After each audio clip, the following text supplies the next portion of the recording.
alive, let's hit the dance floor. Don't work too hard, might break a backbone. Return to the Mac, the king is back though. Corvette and cash, I never lack those. She saw the stone, you know how that go. Fatality, my diamonds that cold. Versace trunks, I hit my backstroke. Knock on the door, she at the back, bro. All I really take is a little taste. Island girl, blue eyes with a little bass. Here for the thrill, I don't need a chaser. Wanna vibe at the getaway. Shimmy, shimmy, yeah, got the semi-4 way. Don't step out the line like this a probate. You hit the line and try to locate. This for the time, got time for no day. One, too many, I'm going. Too crazy and I got bad ones and they ready. A good time, so now it's into it, we left that. Can't remember anything, but I know we got lit. Good times. Live in the moment, feel like summertime. Obsessed with nature, not a world wide. The room is spinning, but I feel fine.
Welcome to the Fearless Podcast.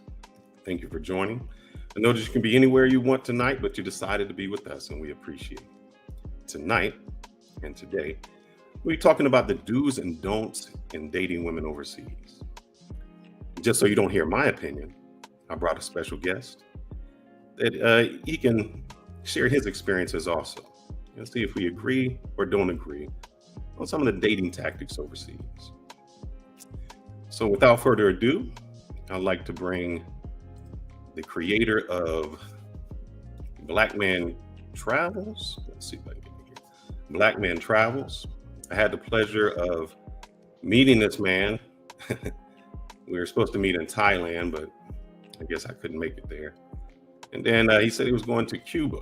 So I was able to go to Cuba, meet with him, talk to him, share a lot of things.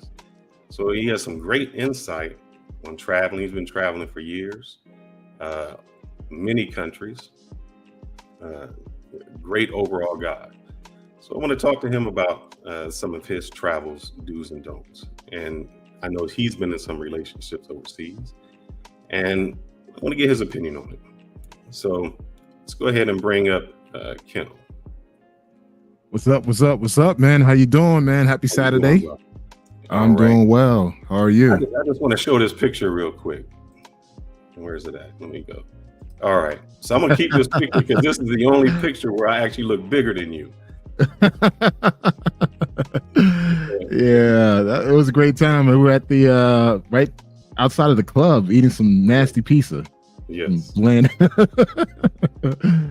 Oh, man. Yeah, it's one of the times I've gone somewhere and people don't look at me as big. They say, they compliment you on your size. Yeah. It's funny. A lot of people don't realize how big I am until they meet me in person. Like, oh shit, you big. It's like, yeah. But at the end of the day, I'm really a teddy bear. But again, I do got my side. But at the end of, I want to make sure that we all have a great time. I bring positive energy to whoever I meet. You know, I'm a friendly person. I like to smile, I like to party. You know, we had a great time in Cuba. You know, we went out there, did our thing, and got drunk each night, partied, danced, and still able to go out there and do the tours.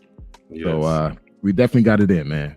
Super excited, man. This is a great topic. Yeah, we went there, and I know some people look at relationships. They talked about my girl been there, and you know, you talked about your relationships.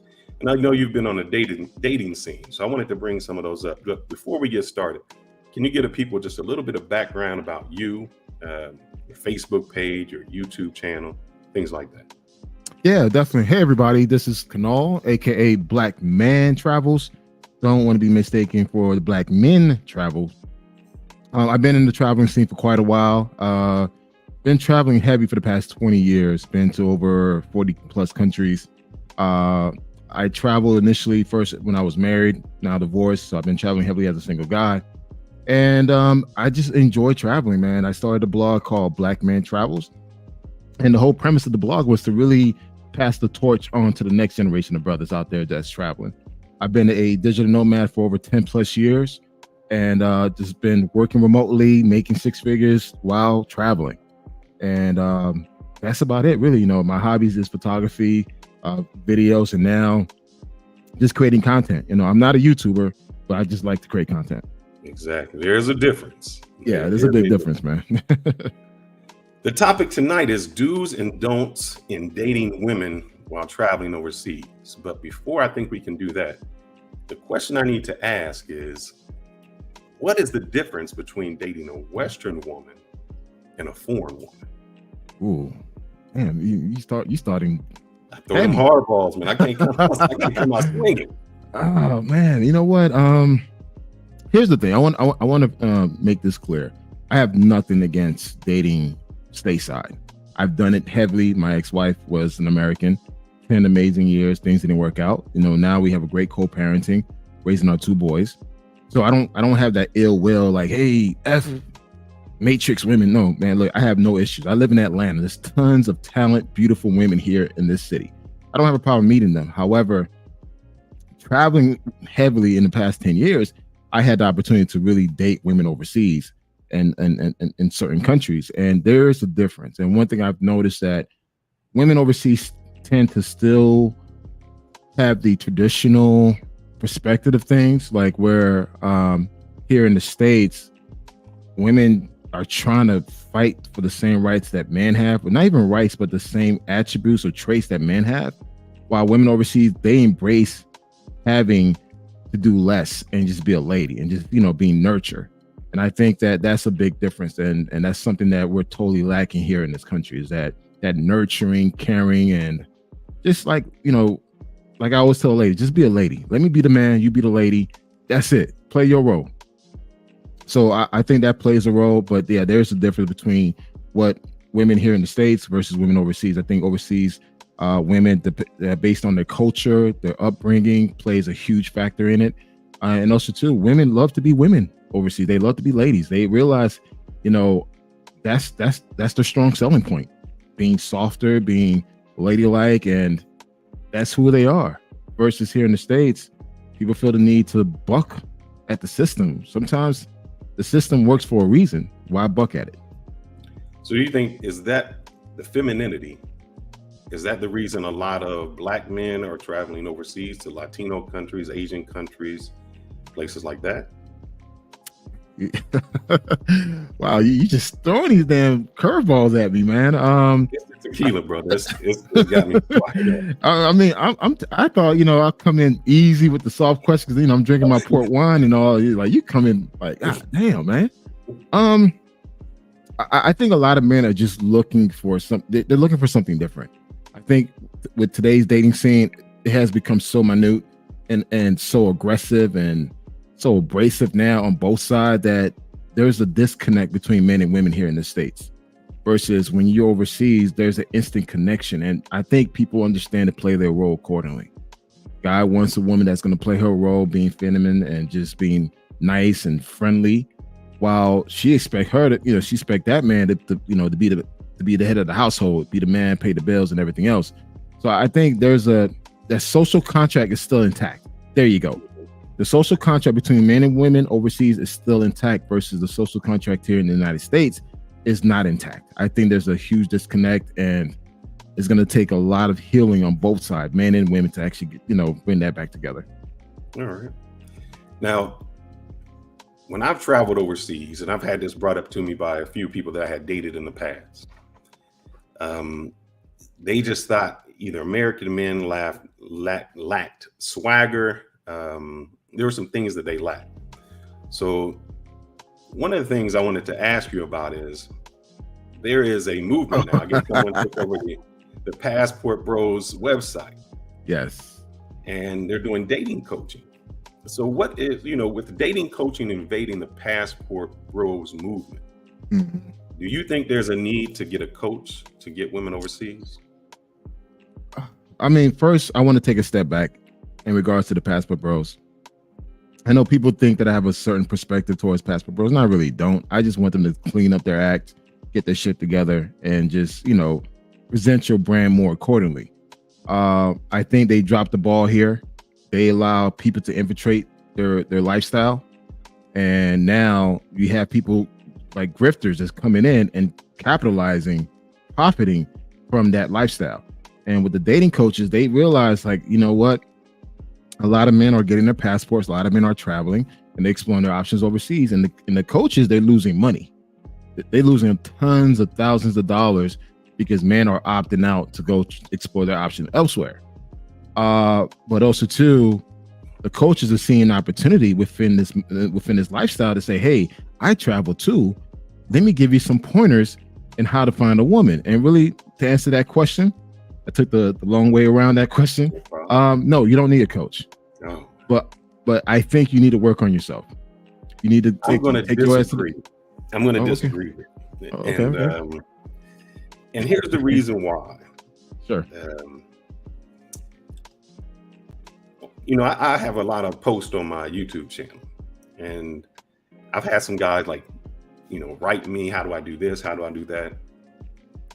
And I think a lot of men today, they don't have the confidence. They don't know how to talk to women. They have no way to communicate. And so a lot of the times, and I'm going to bring this up a little later about the pay for play. Yeah. I think a lot of the times, instead of dating, they go for the pay for play because that's easier. And that is the only way they've been able to get and obtain a girl of substance. It looks good, has a body, nice smile, pretty face. And that may be the best women they get, which are the pay for play. I would like to have, it's sad, but a lot of guys just don't have it. They don't have what it takes to talk to women. I don't know if they've been nerds all their life. They just don't have that swagger, their confidence. So I think it's just like going to a psychiatrist for mental health. If you in the gym, you train. I'm sure when you box, you have a trainer to help you box. So I think some of those guys who are new to this, I think they need somebody to help them out, give them some direction. I agree with that. I agree with that aspect in regards to teaching them the ropes and how to maneuver. I mean, a lot of guys, this is their first time getting a passport. This is their first time going overseas. A lot of them probably the first time on an airplane. You'd be amazed. Like, some people never travel in their life. Correct. So I do agree. There's some need of coaching to, like, how to conduct yourself, how to give off the right energy, because I've met these guys that you just spoke of, and that's why I said in the beginning, you got to work on yourself. You got to go out there and realize, look at yourself in the mirror, like, hey, listen, I don't want to be that same person that I am in the States. I want to be something different. I want to be the better version of myself. So what better way to do that? You taking the time and investing in yourself while you're traveling. And again, yes, the easier way is to do pay for play. This is being heavily promoted within the manga scene. They always push this more than anything. But a lot of guys are looking for love. A lot of guys are looking for something sustainable that they could build. But there's a lot of sharks out there in these countries, and they know Passport Bros are coming, because you guys have put your business out there so much on the streets. They know, okay, you looking for someone to cook for you? I could cook for you. Looking for someone to wash your clothes? I could do that. But yet they're the chameleons. Yeah. So I think, yes, there's some level of coaching that needs to take place. However, at the end of the day, the guy needs to look at himself in the mirror and understand, like, hey, listen, I got to be a better version of myself. I got to make sure that I learn the culture, learn the language, and apply myself accordingly. And we're going to get into the do's and don'ts. I just want to set up a foundation here. Now, I got one more question. Is simping acceptable overseas? No. So those who don't know what a simp is, I gave the definition. It's a term that's commonly used for someone who goes over and beyond for a woman who is not giving him that same attention. And I see a lot of simping overseas. Is that an acceptable behavior, or what is your? Let's define what is simping, because nowadays you opening a door for somebody, you're a simp. You doing something nice for a person, you're a simp. So we got to clearly define what is a simp or simping while overseas. Like let's clearly define that, because this is very subjective. Mm-hmm. When I think of simping, I think of someone who is just going over and beyond for a woman who is not giving him, who is not reciprocating that same type of attention or behavior. And they're not really interested in that person, but they like the attention or maybe the monetary value that they're giving them, but they aren't giving that person anything in return. So that's how I view simping. Well, to answer that question, yes, I've seen a lot of simping overseas, and simping to the point where. 1 second. Oh, that's where the Western Union poppy came in. So it has to be. I've seen a lot of simping overseas, especially in Latin America, where the brothers, they just get Google Gaga based on a pretty face and a big ass. I've seen guys literally will send thousands of dollars a month. And knowing that this girl is openly sleeping with other guys, I've seen that happen plenty of times. You've probably seen that as well. If you heard of it, we all heard of it. Mm-hmm. Yes, I think because a lot of guys are not accustomed to dating an attractive woman. And you could tell when a guy's not used to dating an attractive woman, because he just give his all. Mm-hmm. And as a man, you should never do that. You should leave some level of mystery about yourself and some nonchalant attitude about yourself where she's going to admire that. Because guys, in these countries, especially in Latin America, the men are very machismo.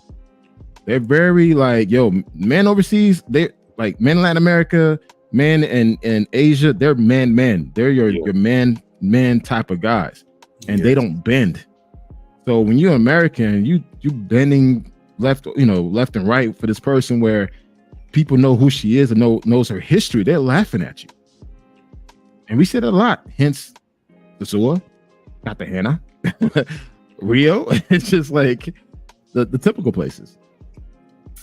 I see someone put the simp as sucker, idolizing, mediocre, punani. I'll go with you. Could actually put the comment up if you see it. You could just click onto it. All right. I give a shout out here because I kind of like that. I like that one. So now let's get into some do's and don'ts. And I know I've made some mistakes, so. Oh, same here. Let's see. So mine is, let me start this over. Sorry about that. Dating and dining overseas. So I've seen a lot of guys get finessed for an expensive dinner. They take a girl out. So let me back up. They get finessed taking the girl out. The girl goes to the most expensive place that she's never been. She just, cloud about it and thought, oh, this is where I'd like to go. She brings a friend along with her, not your girlfriend, just bring someone along. So the do's and don'ts, I believe, if you're going to, especially like on a first date, choose the place, maybe get her interest, what she may like. You like seafood, you like, meat, Italian, and then you choose. Because if not, I've seen guys get taken to the bank on that first date. The girl is there and she uninvited, her friend and her cousin came along, and the guy's out $300 and you don't see him again. So my do and don't is don't become a sucker and get finessed on a first date, getting dinner. I agree with that. I think if anything, guys, and this is where you need to conduct your research. Like for me, when I plan out my trips, I already know what restaurants I'm going to hit up. like the ones that I know that I want to hit. I have a list of places where I want to go, what clubs, lounges, restaurants, tour guides, everything. I got everything so planned out. Now, granted, it's great to have a woman that's going to take you to a local spot, but for a first date, you want to control every aspect of that date.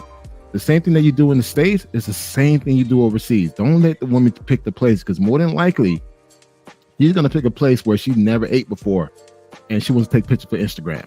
And guess what? You will not be in her Instagram pictures. It is what it is. So pick a place that, you know what, based on TripAdvisor, especially on your first date, pick a place that is safe, that is, you know, that is popular, but you know the price point. And also, too, do not let her bring her friend. Don't fall for that. If you don't fall for that in the States, don't fall for that overseas. Oh, no.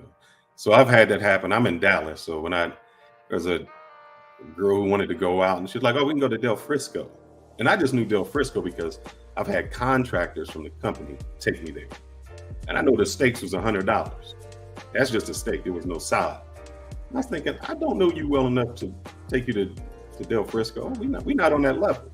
But I think a lot of guys get suckered into that. When they say, oh, I'm not worth it, I'm not good enough, you know, to go there. And I let them know we got a few choices in the States. You know, we can get some ice cream and go out for a drink or have dessert. And just like you, I've had that happen when I was in DR. Met a girl, you know, we're going to meet somewhere, and she shows up with like two of her friends, like, oh, you know, they had to drop me off. I'm like, oh, they can stay. I'm not paying for it. You know, I'm not doing it. But overseas, I think, you know, you've had it. If you go overseas and you know someone, you kind of expect it to, you're the money man. You got to take maybe her out, her mom out, sister out. But that's at least somebody you know that you have a relationship with. But the other guy's just getting finessed right off the bat. Yeah, guys, you want to control every aspect of that date. If this is your first time meeting her, keep it simple. Go to the mall. Go somewhere like a tourist-friendly location that you know for a fact if anything were to go sideways, you know how to get back to your crib. Do not try to go to her community. Do not try to impress her. Again, more than likely, she never had anything more than that. And now, if she has money, then of course, yes. But based on what I've been seeing, a lot of guys are not dealing with the top tier, educated, financial status women. Correct. Most of them are meeting more the lower tier. So yes. Keep it simple. Don't try to impress them, man, because again, you end up losing. I got another don't. So a lot of you think this is what the thief looks like who's about to steal from you, but that's really what she looks like. She that fine girl that you have no idea that she's gonna take all your money. What they do is, you know, they set you up and put something in your drink when you're not looking. You have them fixing drinks, and then they take advantage of you. You drugged at the middle of the night, you don't have them going. So one of the don'ts I have when you're going overseas and you're dating, don't have a woman fix your drink. Don't leave your drink unattended. Make sure, you may think you know her, maybe you've seen her once, twice, 3 times. Lock all your valuables up in the safe, your passport, all of that. I've just seen a lot of guys get taken advantage of on that essence. Have you seen that at all, Kano? Well, I think he might have stepped out for a moment. But I've seen a lot of guys get taken advantage of while being overseas. Friends take advantage of them. Family takes advantage of them. And it just becomes so sad that, you know, I see good brothers with good hearts just fall for the wrong girls. And I mean, and a lot of times they'll be in places like Sosua, Cartagena, where the pros are. And so what can you expect from it? You know, that's just how it's going to be. You know, it's kind of funny because this lawyer, I forgot his name, the lawyer on YouTube, the black guy. The lead attorney. Yeah, lead attorney. He actually made a clip about that, about how a lot of guys going to Dominican Republic or these countries where they meet the family, and the family's literally talking shit about them right there in front of their face because the mere fact that you don't know the language, So you don't know whether or not they have your best interest or not. So they're probably running game on you. So that's why it's important that you be mindful the type of person you decide to take serious, because again, just because she has a pretty face and a nice body does not necessarily mean that she has great intentions. So guys, take your time when you're in these countries. Don't rush it. Go out there, enjoy yourself, date as many women as possible just to get a feel for it. And once you do find the right one, vet that person. Go through that vetting process. Another do learn the culture, learn the language, learn what is acceptable and not acceptable. I know guys that have been going to DR for years, and I mean, they're at I can't even say a kindergarten grade level of Spanish, where they can't communicate. And or they don't know the culture. I think we talk about it a lot, where they bring some of the same things that they would do in a club in the States, like throwing money and things like that. They bring that over to another country, and that's not really a part of their culture. That's not their culture. That's what we do. So to me, that's a don't. How you feel about that? If anything, it's fucking embarrassing. I'm sorry, guys. They value money. They value a hard-earned dollar or a hard-earned peso. So for you to go to those countries and just make it rain, think like they're gonna love you for that, dude, they're laughing at you. And two, you literally setting yourself up to get robbed. Hence, if you're in Colombia, drugged and robbed. So my thing is this: don't bring that American hood mindset or behavior to these countries, because again, they don't have much. Depending what bracket that you fall into when you go overseas, don't bring those antics, because again, they're gonna look at you and it's like, wow, I'm not gonna take this person serious. I'm gonna try to bank, or not bank, I'm gonna try to milk as much as possible. So just be mindful of that, guys. Again, you're trying to impress. I see that I think King of Dreams said the music in the background may be a little high where the people can't hear. Oh, okay, my bad. Turn that down for it. Yeah, go ahead. Because I know what we got to say is important. The music is good, but what we got to say definitely is valuable.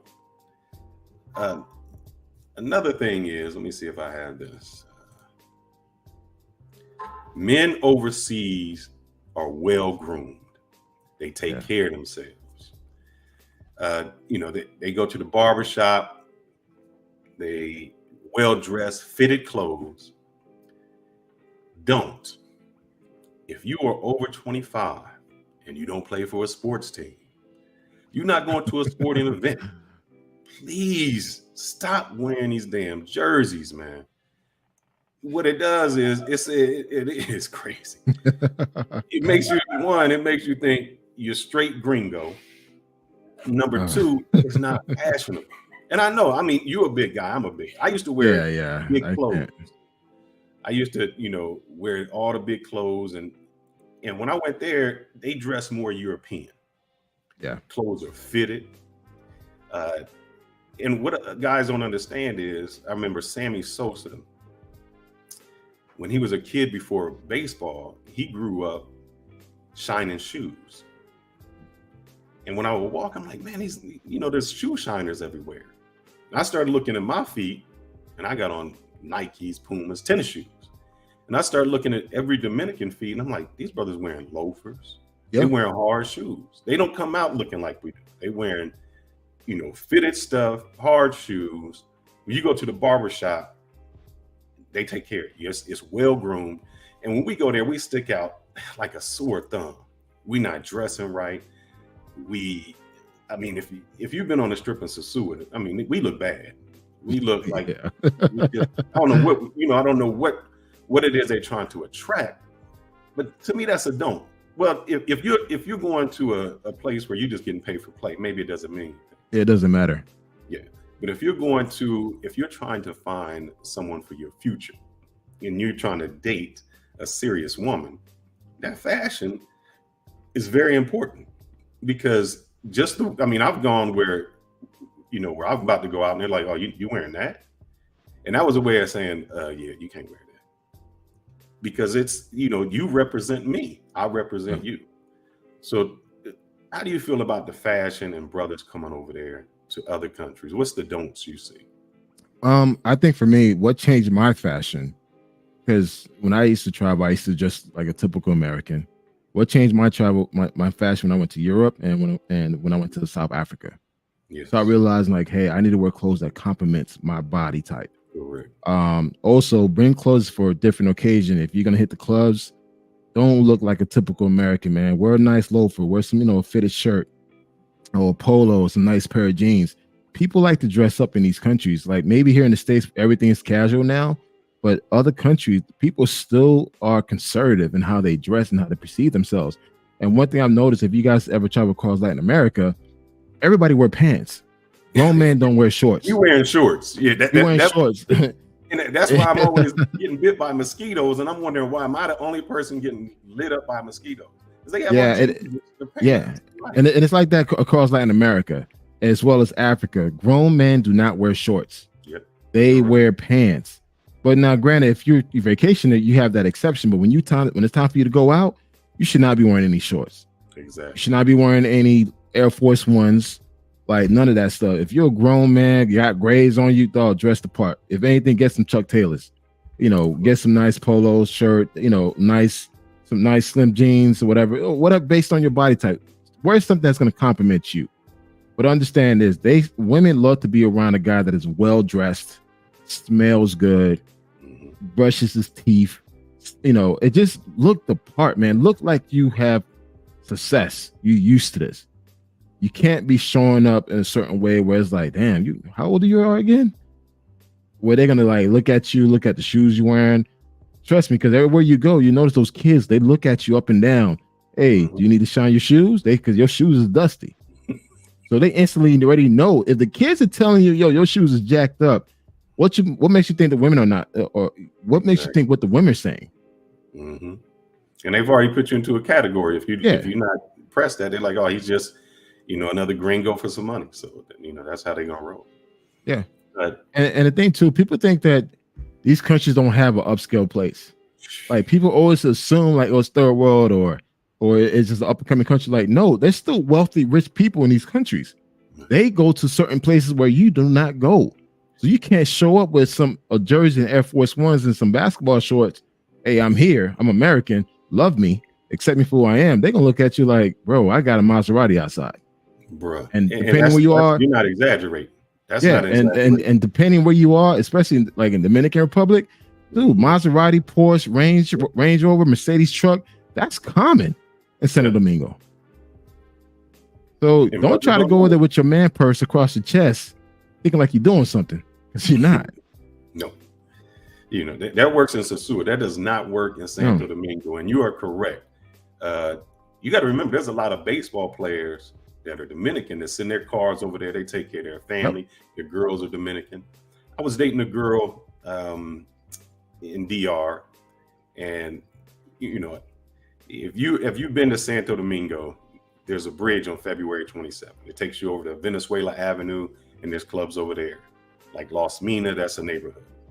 The other part is like George Washington, Abraham Lincoln, places like that. That is the rich area. The girl that I was like, hey, let's go over to Venezuelan Avenue. She's like, oh, I don't cross the bridge. Their family had money. She felt that she couldn't cross the bridge because that's a lower life. They separate themselves. You may think they all speak in Spanish. They separate themselves from that low life. And I've had it before when I was dating a girl, when I had some of my friends join me over in Santo Domingo. And they were getting some pay for play girls. And, everybody wanted to take a photo. And she's like, I'm not getting in that photo. I'm like, why are you acting like that? And she told me later, she was like, I can't be seen with that type of woman. Because if I'm seen with that type of woman, someone will mistake me for being that type of woman. It was strict. I mean, it was down the line like that. It's funny you say that because I was dating one girl in Santiago. And a lot of people don't go to Santiago. And she was a director for like a big shipping logistic company. Like she was like the jefe. She was the boss. Mm-hmm. And she made it clear like, yo, there's certain places I cannot go because I can't let my employees see me. Exactly. I don't go where my employees go. Mm-hmm. Way she said that, I felt like, some type of elitist type shit. But then I understood like, yo, in those countries, when a woman has a title, has a position, dude, she's not trying to ruin that for anybody. So don't think you could meet any woman in these countries. Hey, come meet me in the Sosua. No. It's like, what? Like everyone knows what Sosua is. Like, or everyone knows what Clock Tower is. Like, no, I'm not meeting you there. Even in Colombia, I was dating this woman in Colombia. She would not step foot in Pacajeras. Mm-hmm. Like, no, I'm not going there. Like, that's nothing but working girls. Cool. Like her thing was like, we're gonna go to it's the area not too far from Pacajeras, Papazenza. I was pronouncing it wrong. Or go to Samanenta or Magado. She go there. Yes. But she was like, I'm not stepping foot in that damn area. So guys, be mindful the type of women you meet in these countries. Again, because you're a tourist, don't think everybody wants to be at the place where all the tourists go to. Mm-hmm.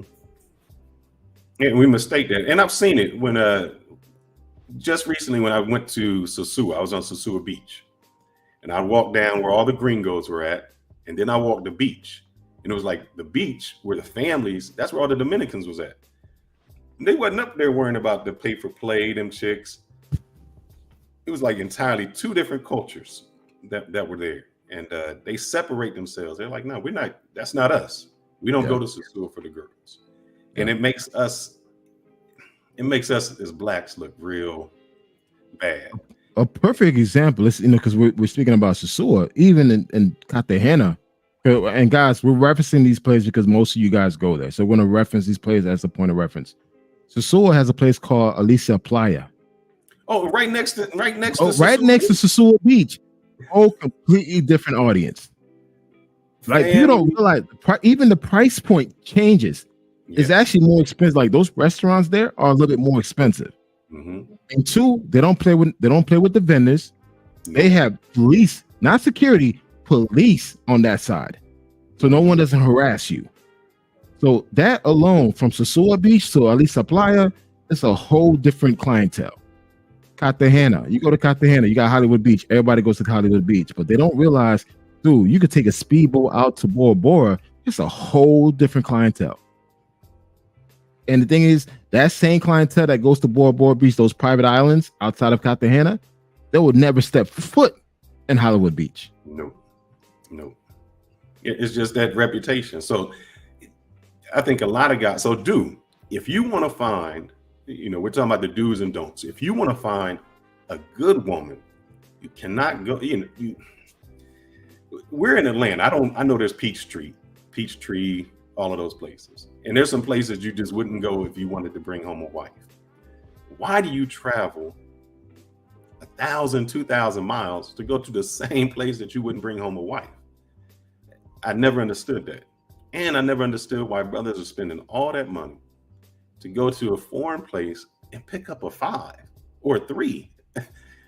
If you're going to at least, here's the thing. If you're going to date a girl and she's a 5 and she's nice, okay. If you're going to pay for the girl and you still buying a 3 or a 5, that don't seem like money well spent. That's not a good return on your investment. I just don't understand. Hey, you know what? Look, my old OG in the travel game. I never forget when he set me down. That's the thing. Much respect to all the old heads out there that put us on game on how to travel right. Told me, fuck your fantasy. And I was like, huh? Fuck your fantasy. Whatever your fantasy is, go out there and fuck it. Mm-hmm. When he told me that and he broke it down to me, I'm like, got it. So basically, don't be going out there and fucking mud ducks. Exactly. And they're just like, bro, you didn't travel way this far, paid all this money to go and deal with a 2. And I've seen, and they film them, and they have them on their YouTube shorts. Man, look, I've seen guys literally in these countries go all the way, dude. You could have just went to Philadelphia, bro. You could have easily stayed. You could have easily gone to Alabama, Mississippi, Missouri, Nebraska for that, man. I'm like, bro. I mean, if anything, you could stay in the boroughs in New York and find that. Like you did all that for that, and it's just like, again, if I'm going to pay for something, and again, like it or not, guys, I know this is a very sensitive topic for many people. You're either going to pay directly or indirectly. regardless of it, is what it is. But if I am, I'm gonna find something bad as hell. Now I see a comment from Daryl. He's saying that you can click onto it. Yeah, to get a. Let me see. He has it on 2. So he said it's better. Let's see. So paying for a chick that can't do anything, or paying for a 10. So I've never had that problem. Yeah, I never had that issue. I'm paying for it, I'm like Burger King. I'm gonna have it my way. I'm gonna show her exactly what I want. This is what I'm gonna do, and because it's for my enjoyment. It's not for her enjoyment, and this is how I'm gonna have it. But all right, fearless. Let's take a step back, and I think a lot of guys fail to realize. At the end of the day, you want to meet someone that wants to fuck you too. Yes. You can't just keep it so single one side. Like I gotta hit. Man, dude, for me, sex to me is when a woman wants to fuck me, wants to please me as much as I want to please her. Correct. Dude, that's what sex is supposed to be. It's not supposed to be, all right, you come, bend down, do my thing, you go. Like, bro, that's a robot. Exactly. But that's a whole different conversation there, man. But let's carry on. All right. Let's see some other questions I got. Some don'ts. So what do you see some tactics that women use overseas to get men? I'll tell you 3 tactics I know I've seen, and I think there in Dominican Republic there is some book or school that they go to, or a social media platform that they share the same pictures. Empty refrigerator, IV in the arm, cracked cell phone, or something like that. Yeah. Guys, don't fall for that. This has been going on since 2010.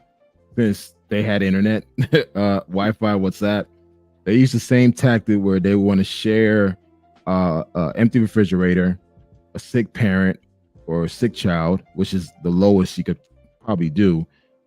Fake IV. Yes, there's ways you can make a fake IV in your arm. And crack phone. They haven't eaten in 5 days. So I heard it all. Look, back then, sending $25 was a lot. Now, no, you can't do that. So I think it's important that you guys recognize that those games that they play, and it's being taught to every generation.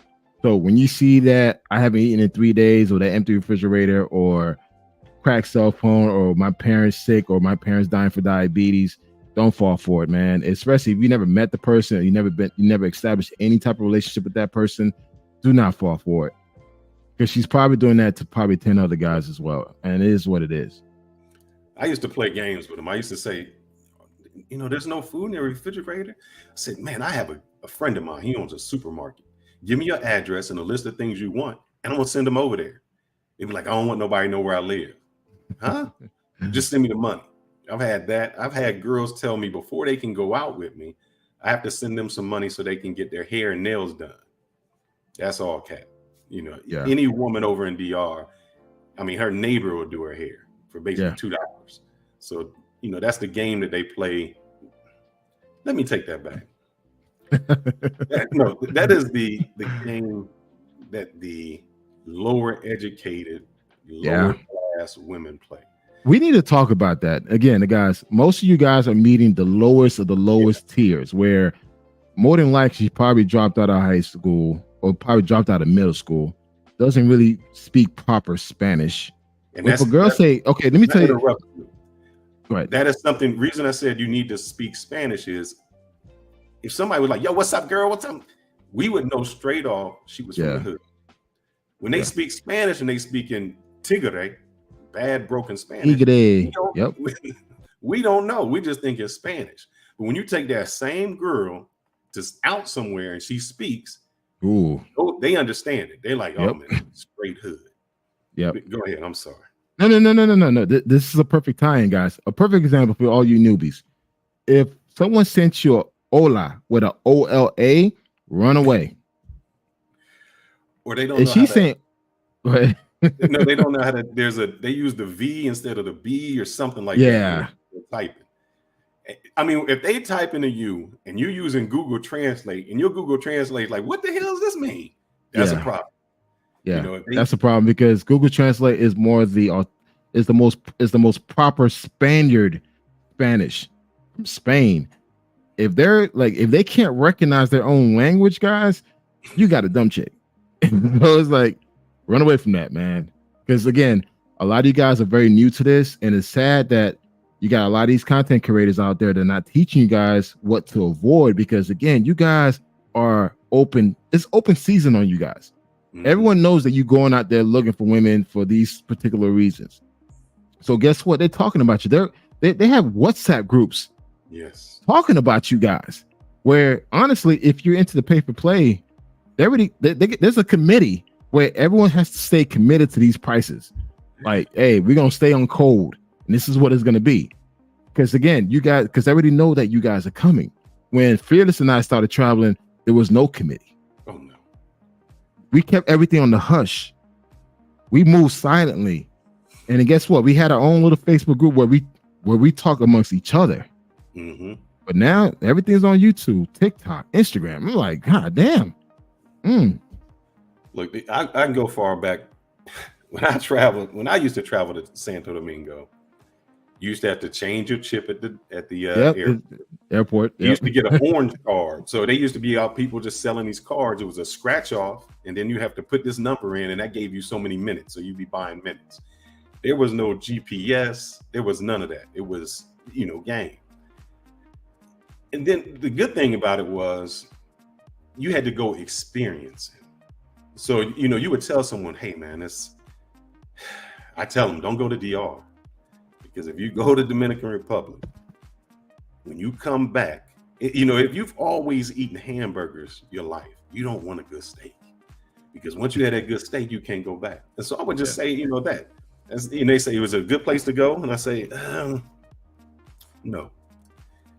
Because you won't see American women the same way. You won't see women the same way. You'll realize your place as a man and how you should have been treated, and you won't want to go back to that again. You just can't do it.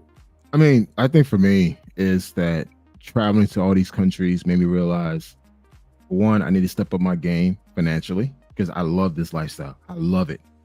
I'm addicted to traveling. And I want to keep going. So guess what? I got to put myself in a position financially to continue to live this lifestyle that I want to live. Because again, guys, Fearless, we hung out. You saw our place in Cuba. We saw, we're buying bottles every single day. We going out, have a good time. Dude, money is not a problem for me when I'm overseas. Like, hey, fuck that. I'm going to live my best life and go enjoy myself because I grind every single day. So that's the mindset that I want to have. And I want you guys, as you get your passport, don't forget to put yourself in a position to win when you are making over six figures. And when you know that, hey, I could take 4 days off, take a quick trip, go out, have a great time, come back home and grind again. Because right now, there's this whole narrative to just find any job, any remote job and just travel. Like bullshit. Put yourself in the best position possible financially for you where you can sustain this lifestyle. Because again, there's I think 256 countries in the world. Or 300? No, I thought 196. 196. Okay. It's changing because one country doesn't become. Okay. Guys, don't limit yourself to one country or two countries, three countries. Dude, go out there and see the world. Like we just got back from Cuba. There's talent out there, man. Oh man. I mean, you were there with your wife, and I know you guys seen some talent out there. Some talent, yeah. You guys showed me some pictures. I was like, yo, look at this one. Even your wife was like, yo, look at this. I'm like, yeah, she's bad. I'm going to call out somebody, and I'm about to go on a rant, right. So please bear with me. Daryl, you say, Rose, that's called technology. You are correct with technology, but it's messed y'all young people up. It's messed you up in this way. Y'all don't have no game. When I grew up, you had to actually, it wasn't no Tinder swipe. I can beep somebody. You had to use your tongue. You found out if a girl likes you, if she didn't like you, you found out what worked, what didn't work. And there was a time, rest in peace, Kevin Samuels, but I disagreed with him. And I even tried to call into the show for this disagreement. When he was talking about pay for play, he said, oh, it's not a problem for guys. If you're young, pay for play, get your experience. I adamantly disagree. Here's why. I reckon it to like a salesperson. So if you are a salesperson, and I've been on the grind, I'm selling cars or something. It's like I'm getting rejected, people saying no, but I'm homing in my skills. I'm learning. That's the difference in a guy that just someone gives them their account. They didn't have to work for it, and they got an account was making money. But when that account dries up, they don't know the basics. They can't survive. But the person who built it up from the beginning has that survival instinct and knows how to do it. To put this in perspective of escorts or pay for play, I see a lot of guys, what they call them, introverts, incels. They go to places like Sasua. They go to those places and they buy it, and they think, "Oh, this is great," but they continually buy it. They haven't honed in on their skills. They don't know how to talk to women outside of that environment. They have no game outside of that. So, Daryl, you're right. Technology is called technology, but it messed you guys up. If you guys can't ping somebody on Facebook, if you can't text them, I know people that text that don't know how to talk on the phone. They give you a number and you call them and they like, "Huh? What you calling me for?" Yeah, I agree. They have no communication skills. And I love it. I love it. We had a conversation before when they were saying, the dating world is different. Oh, if I was in the dating world, I'd sweep you guys alive. Y'all don't know how to romance. Y'all don't know how to have swag. Y'all don't know how to talk to a girl. I would come in and sweep her off your feet. I'd take her from you. I'll be taking your girl because y'all don't know the fundamentals. Y'all just going through the motions. You guys are watching the porn where I'm actually living it and experiencing it. It's an entirely different atmosphere. And it is sad because I think a lot of guys, they can't operate outside of that. There was when I made a video that when I was in Santiago, I was coming from Sosua, and the plane got delayed. It got canceled for that day. And they put us up in Santiago, downtown. There was one guy, he just couldn't do it. He's like, "I don't see a girl. I don't know how to." He was so much out of his element because he was used to the 3 blocks of Sosua that he couldn't function. He didn't know how to do it. He was that, it was sad. I've come across guys like that where I tell them, "Hey, meet me in Santo Domingo. We're going to go out and I'll get dressed, because we're going to, the Paris Lounge, or we're going to one of the upscale spots." And for one, they don't have the proper clothes. And when we go out, I could tell in their face and their body language, they feel so uncomfortable. Mm-hmm. And I'm like, it's like, bro, relax, man. Just for them, they're so used to that pay for play that you lost that natural animal instinct of you being a man and pursuing a woman. You lost your natural talent. And this whole point and shoot, okay, cool, you do it, but don't let that be your only source of how you getting it. And the thing is, you got guys out there that's just literally teaching young men, forget about having an organic relationship, just pay for it. I'm like, bro, that's not the same experience, man. And again, for me, I like a woman that wants to be with me. I mean, that organically, authentically wants to be with me versus I'm paying for her for every hour or whatever. It's hard to explain. It's just, guys, don't believe the hype with that pay for play thing. It's not worth it. I mean, it's cool to do it here and there, but at the end of the day, life is all about establishing relationships. Life is about creating memories, really great memories. When you look back, it's like, you know what? I really enjoyed her company. I learned a lot about her culture, her people, her family. So I've been invited to people's families' dinner out the river, and again, just that whole authentic experience. You're not going to get that if you listen to some of these other guys.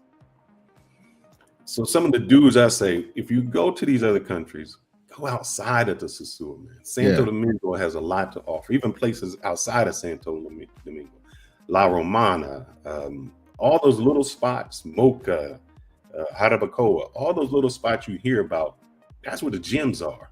That's where there's not tourists. They don't have any of that. They beautiful, and they don't even know their own beauty. Look, man, I've seen women that will make Beyonce look like nothing coming out of the campo. I'm out in the countryside in the sticks. It will make women like the beauty, like the natural raw beauty. I'm like, oh my God. And it's just like, they don't know. Mm-mm. I've been places in Colombia. I've been places in Brazil. Even in Thailand, guys. I'm out there in Chiang Mai and Chiang Rai. I'm seeing Thai women like, whoa, she's gorgeous, but she's in the sticks. It's like, but the thing is, guys stuck on stupid in one particular area. So guess what? You travel to these places, then you meet a woman that in that particular area, not knowing her history. Then you get mad when you find out about her history because you didn't vet her. Correct. And one little trick, and then before we move on to that, one guys, if you are going to the Colombia of the world, the Brazil, the Dominican Republic of the world, look at her friends list. If she knows a lot of brothers, run. if there's a lot of dudes from the States on her profile or friend list, guys, that's a big no. That's a huge red flag, man. Or if all her female friends looking like strippers, that might be a problem. Yeah, it just or tatted up. And my thing for me, I don't like tattoos. Like, I mean, I don't mind a subtle tattoo, but when you got tattoos all over the place where it's not even structured correctly, like prison tattoos, yeah, run. Run, guys. Like, nah. And don't worry, Daryl. We're gonna bring callers on in a moment. I just want to get the perspective from the Black Man Travels, and then we'll go. So, what are some? You talk about vetting. How do you vet a woman overseas? How do you vet it? How do you seen people do it? You tell me what you look for. You want to date, you want to see a good woman. How do you choose the good woman from the bad woman? Great question. I'll show you this. You guys see my profile? Yes. No, Avatar, that's my lady. Right there. Yeah, 8 years. We've been together for 8 years. And trust me, I vetted it. I vetted her for 4 years. 4 years of vetting. And I'll just do little shit tests. And it's just like the same thing you do here in the States, man. You want to test her loyalty. You want to test her ask her the same questions in different ways and see what type of response you get back. If I notice some level of inconsistency, yeah, that's a red flag. I just watch. I don't listen. I watch. Mm-hmm. So, and two, guys, it get to the point when you so used to dealing with beautiful women, you start looking for the intangible things, and that's what I look for. If she's going to school, if she's trying to better herself, those things. If she's like, not taking the time to go to school, stay in the house, always on her phone, Instagram, Facebook, that's red flags for me. Yep. Because I can't be around that. Now I'll be damned if I'm sitting at a restaurant and you're on your phone. That ain't happening. So there's different processes in how you vet somebody. For me, it's observation, and two, I just ask the same questions in different ways to see the level of consistency that actually comes through. I got a thing. So I used to date this girl, and then we just became friends. She was like, "Look, you got to go out with my brother." I was like, "Why?" She's like, "Y'all just don't have no game."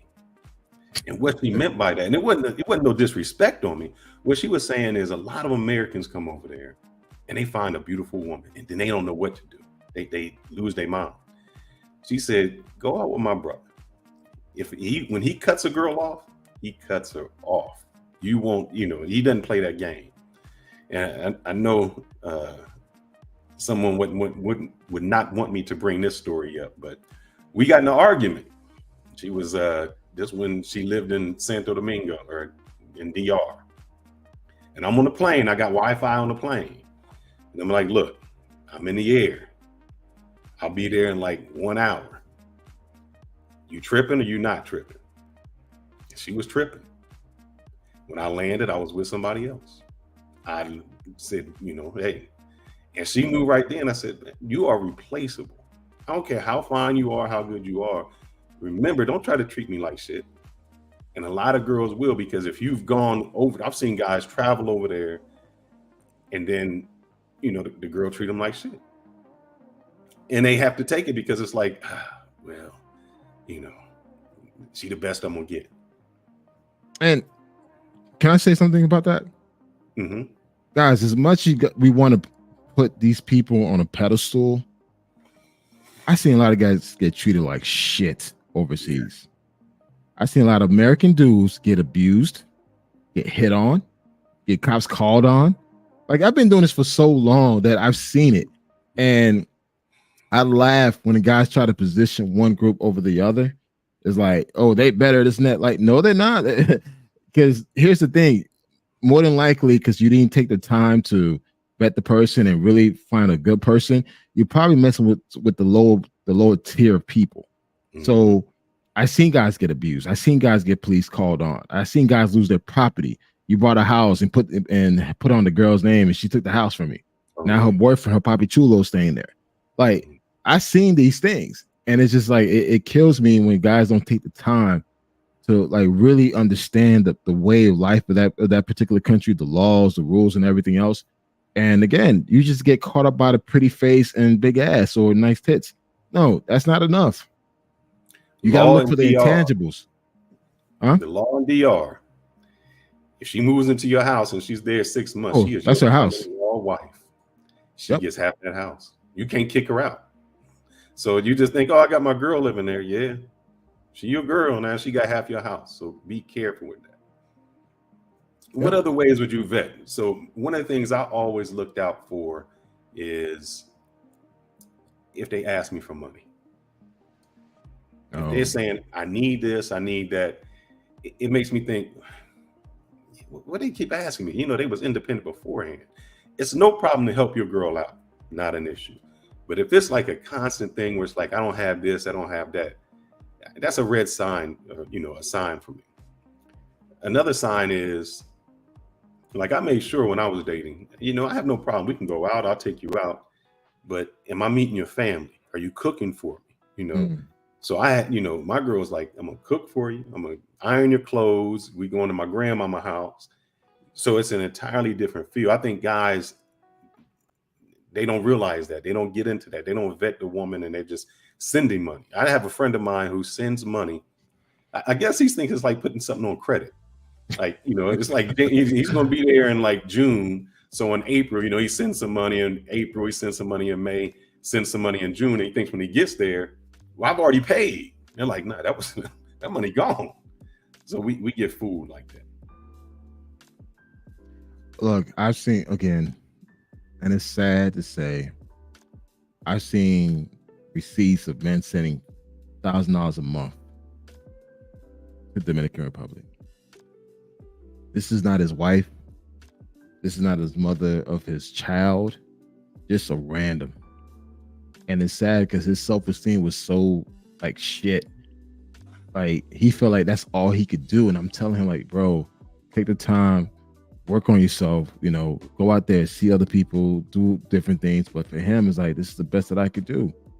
And I felt sorry for him. I felt extremely sorry for him, man. And like, man, he's sending $1,000 a month. The average income in Dominican Republic is less than $200 a month. Yeah. So I'm gonna do a summary of this, and then we can bring some other brothers on. Let's hear their. Definitely. So summary, dudes. Do go to other places than the main tourist places to find your woman. Do learn the culture. Do learn the language. Dancing. Oh, Dominicans love the merengue, bachata, salsa. Learn to dance. Learn the food. Learn the culture. Learn what they are attracted to. The don'ts. Don't wear no jerseys, brother. Don't look like a gringo. Take them tennis shoes off, put some hard shoes on. Don't always, don't simp for these girls. Don't just send them money. Don't fall for the big butt and a smile. And don't, if you're looking for a wife, go to some place that's more educated. Go to outside the colleges. Go to other areas that are not in the hood. Don't go to those barrios. Go to upper scale places and you'll meet a whole different type of woman. Wow. All I got to say, guys, is this, man. Take your time.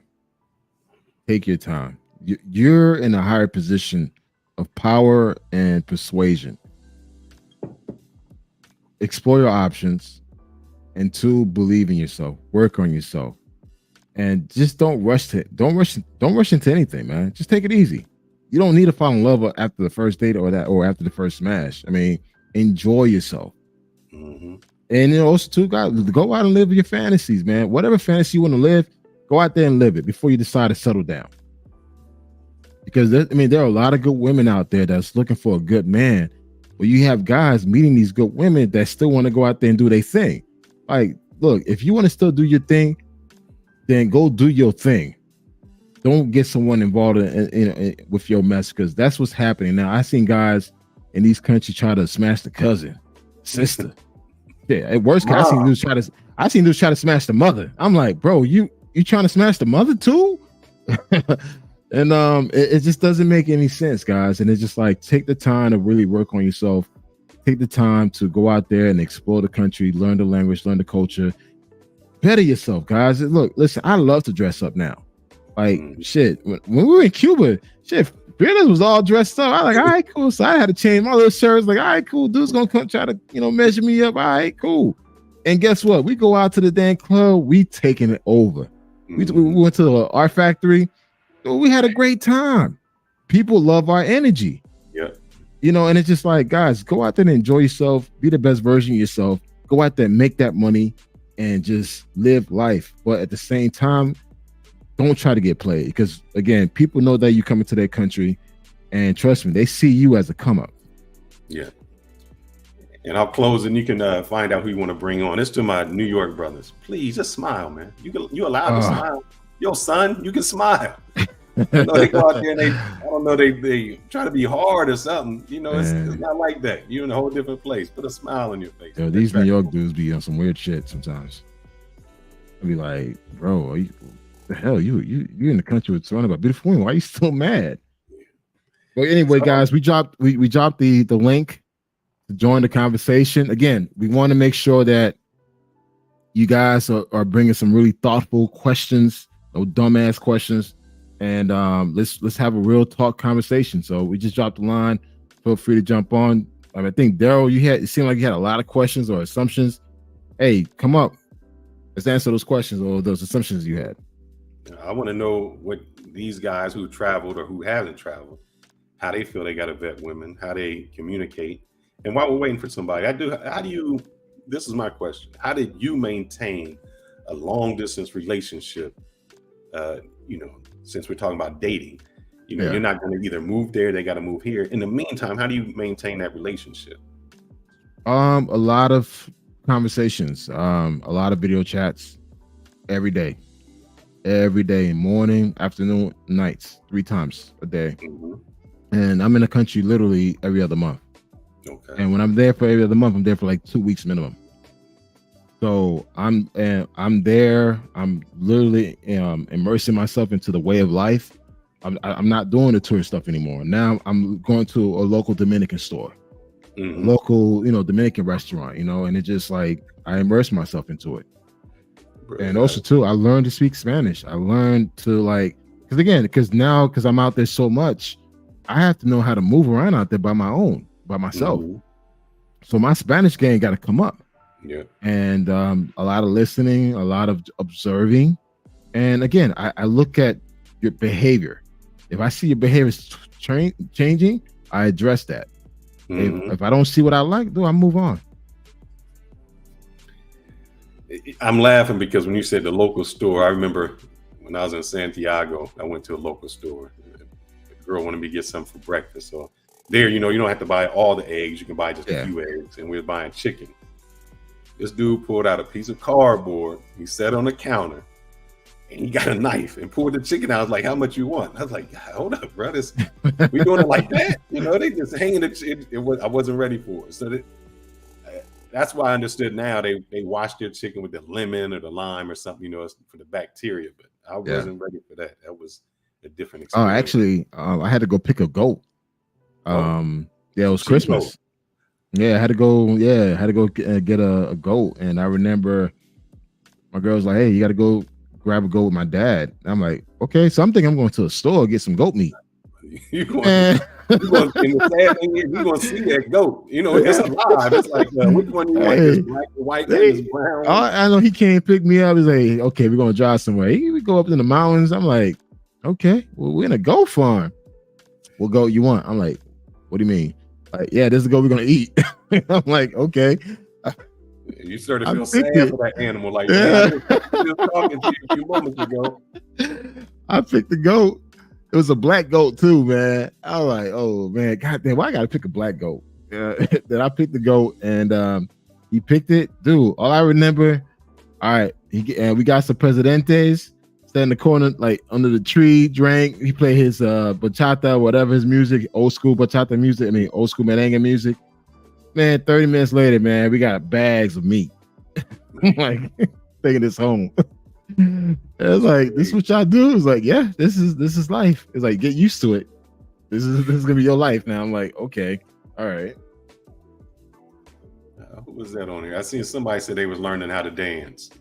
But If you go to DR, I mean, they just grow up dancing. Everybody's just dancing from the time they 2 years old, so they all out there. I remember going to this club, and this is when I said I gotta learn how to salsa and bachata. I'm not saying I'm a handsome man, but this brother, he was ugly. He was just not an attractive dude. He was in the club, and this brother could salsa his ass off, man. It was so bad that there were girls, there's like a pole, and they were waiting by the pole. You know, they got the dance floor, and they were waiting for the song to end so that they could join him on the next song. And I remember this girl almost getting into a fight because she was like, well, the song's over. She's like, well, I want to dance again.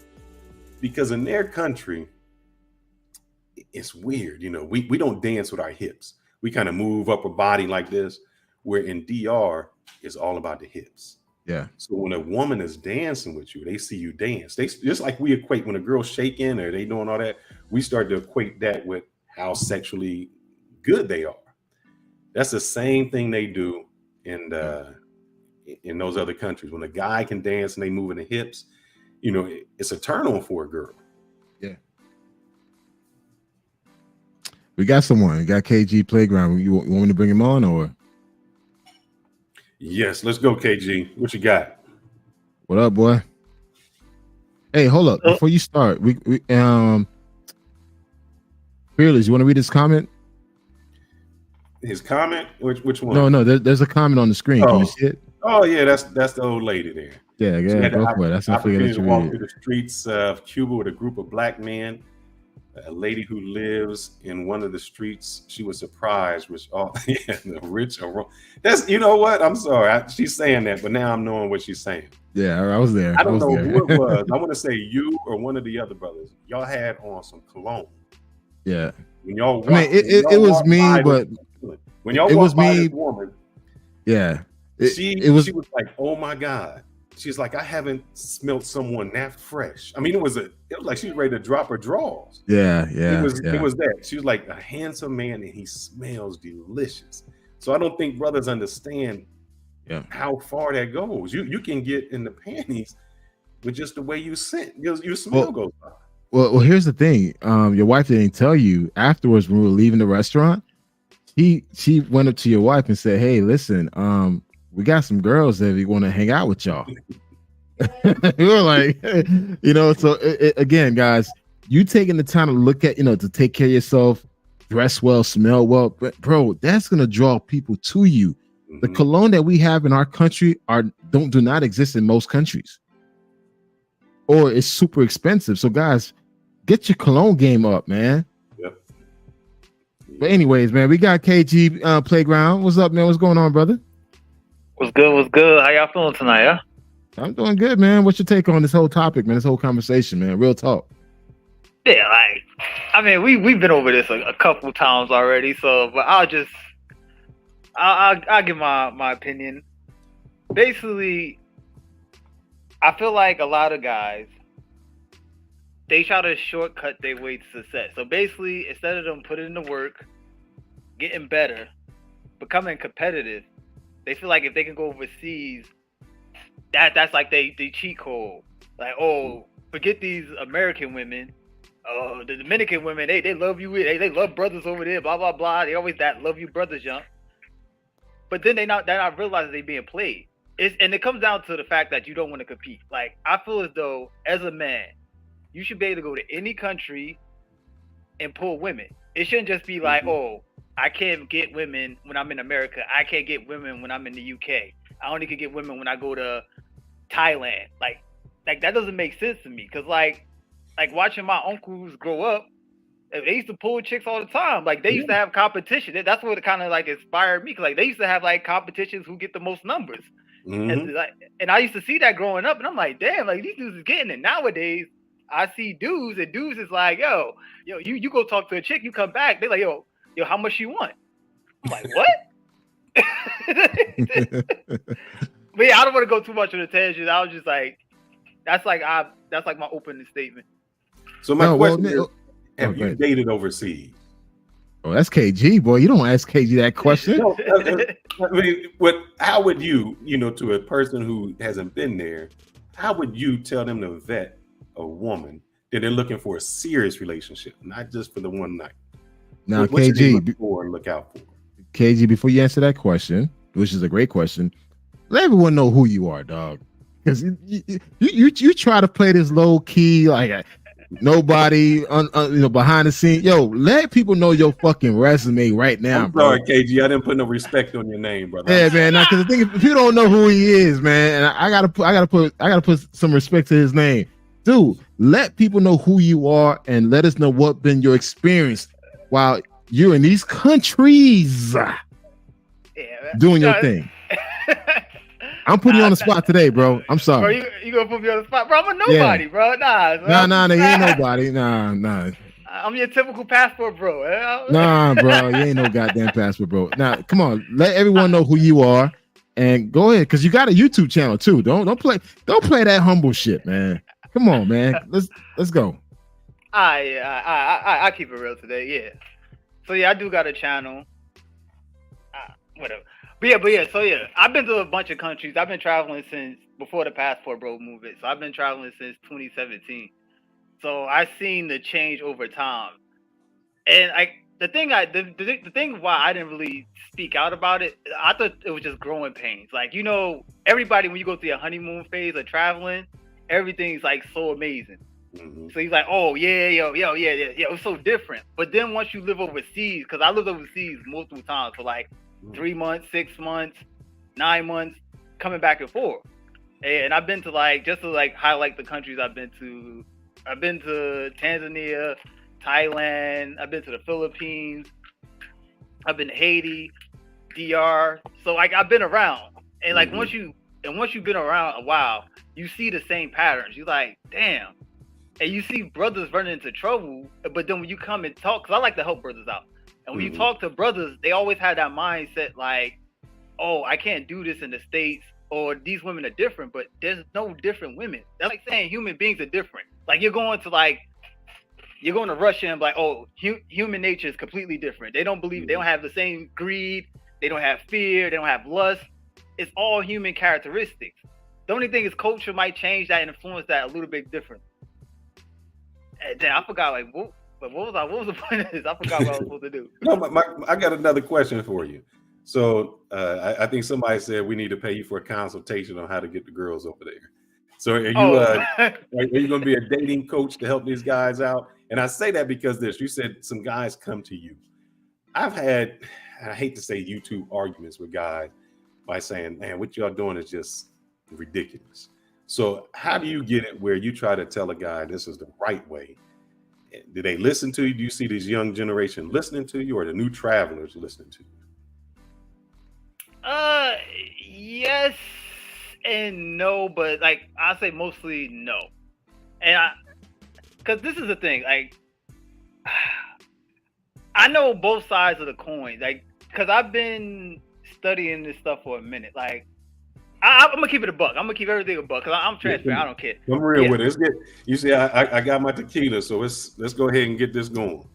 Go straight, no chasing. And this is what I'm gonna say. This to highlight to guys. In the beginning, when I was younger, I'll be honest, I wasn't good with women. I was kind of shy, kind of awkward. I I didn't have good public speaking skills. Mm-hmm. But I made the conscious effort. I want to change this. Because this is how I look at things. If one man can do it, another man can do it. So I put in the work. And I discovered, like, the whole, it used to be pickup back then in the game. Yeah, the game, you gotta have game, pickup lines. You had to do it.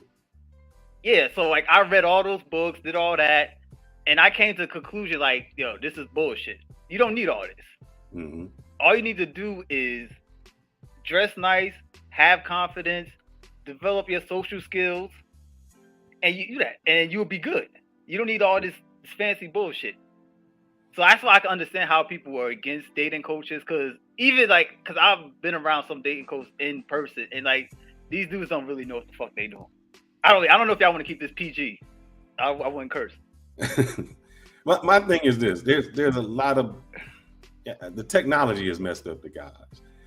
Like you said, I used to have to talk to a girl, and what I found was, I think my brother helped me out in schooling me on some game. He's like, "What are you scared to talk to the girl for? What's the worst she can say? No." And I'm like, "Yeah, that's about it." So, no didn't mean anything to me. I'm gonna talk to 100 of them. They say no, I'm good, because now I'm just refining my game. And I think what has happened with the new generation is they have not been able to refine their game. They don't know how to take rejection. They don't know how to go up and talk to somebody. It becomes ridiculous. Yeah, that's the thing. That's what I always say. Rejection is nothing. Like, if you've been in sales, you've been in any type of business atmosphere where you have to interact with clients and develop deals, somebody could say no to you that day because they could be going through something. You don't know if this person's parents just died. You don't know if they just heard that their wife got in an accident. So they're not saying it's not a personal attack against you. It's just not right now. Yeah. But like the next night you might see them out and they ain't a good move, and you link up again and she messed with you. So rejection shouldn't be a thing. But like, it feels like with the day and age with the internet now, nobody want to take L's. No. Everybody's afraid to take an L because they feel like if you take an L, people gonna blast you out. Like, who cares? Like, if I take L's, I don't care if I take L's on a live stream. Like, yo, chick played me out. What? Because the next chick is going to give it to me. Yeah. Yeah. And I think you learn way more from a no than you do from a yes. Yeah. You learn how to overcome. Like, okay, you have you been in sales before? Have I been where? No, sales, yeah. Like, no, I think any young man who wants, before your life, you got to be able to sell something. I used to work in college. I was at Bally's Sports Fitness, so I used to sell memberships.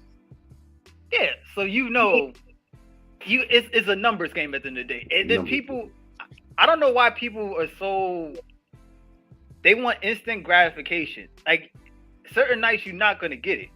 Even if you go out, your game, like, yo, there's gonna be a night you're not gonna get it.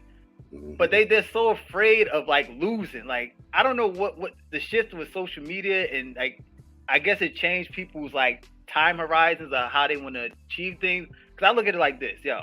Okay, if I told a guy, okay, right now your social skills suck, your style suck, but yo, if you put 3 to 6 months in it, you're gonna be a beast at the end of those 3 or 6 months. You're gonna be able to date chicks that you couldn't date before. Mm-hmm. But they're like, oh nah, but what?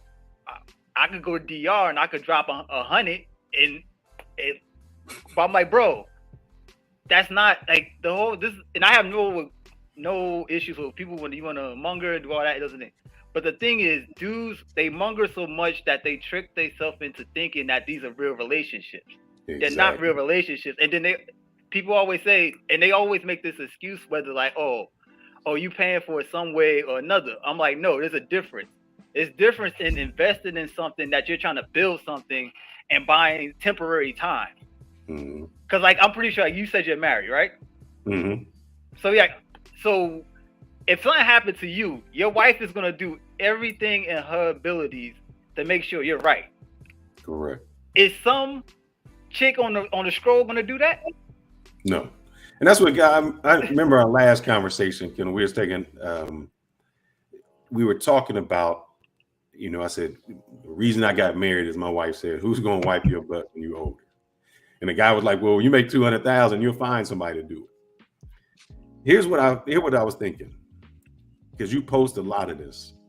How many guys have gone over to DR, died, got killed, and nobody's there for them? Like, nobody's there to claim their body. Nobody's know they're gone. So yeah, it's easy to say that, but that girl that you just paid that money, she don't care about you. She gone. You died a heart attack on top of her. No. You gotta wait till the maid finds you.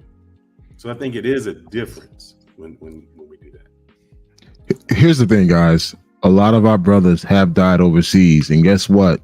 When they died, they were alone. Mm-hmm. Their bodies were found 2 or 3 or 5 days later, decomposing. Guys, I've had close friends who died overseas where they found their bodies 3 days later. They were by themselves. So this whole playboy life that people like to preach about, man, you overseas and it's time for you to go, and that person doesn't have your best interest, man, it's a sad way to die, man. It's a sad way you by yourself. And the thing is, you don't have a chick that has your best interest that's there to protect you and make sure that you good. It's a whole completely different experience versus you paying for someone to be around you. It's a whole different experience. You can't compare the two. You just can't. But hey, we got someone else on the line. We got Daryl. What's up, man? Yeah, what's up? Hey, all right, man. You were speaking a lot, man, in the comment section. So this is your chance to speak your truth, bro. I'm glad to meet you guys and talk with you guys once, especially you, Kenal. Especially, I'm so happy that you guys got me on your channel. So it's all good, man. Appreciate you supporting the channel. Oh, by the way, guys, I literally made 2,000 subscribers today. Thank you. I bless you. Thank you, man. Again, I'm not a YouTube. I'm a content creator. But hey, I appreciate any support that you guys give watching the channel. And just, again, guys, I want to make this platform the truthful travel content. I'm not here to sell you fantasies.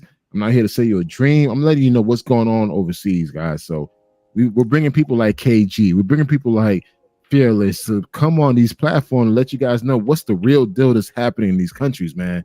So again, we're not selling your dream. I'm not going to sell you some bullshit. I'm not going to sell you this. They're going to love you for who you are. Just come, grab your passport, and they're going to love you. No, bro, you are shark bait in these countries, man, and they're waiting for you. So just be careful, man. But go ahead, Daryl. My bad. no, I just had before you guys had mentioned stuff and just a different perspective because I am in the healthcare field, and when I go into these offices and I talk to men, right now we talk with high testosterone level. There's a lot of guys that do not come with that level. As we get older, our priorities change health-wise. I got a guy that got bad knees, but he still want to go, and sometimes he can't go, so he deal with the same shit that I know that none of you guys will mess with. I know a guy with Parkinson's, and he's still. I'm just coming from the medical field. Yeah, definitely. You guys speak differently when you one-on-one when it comes to health. I understand when you're out there and everybody trying to get numbers up, everybody trying to find 10s, but that 10 is not going to give you what this 5 or 6 will. At the end of the day, you're just trying to be satisfied. You don't really care how you look as you get older. Those priority changes. And I'm not trying to push back on anything that you guys are saying. I understand it. I get it. But in the office, it's a different story.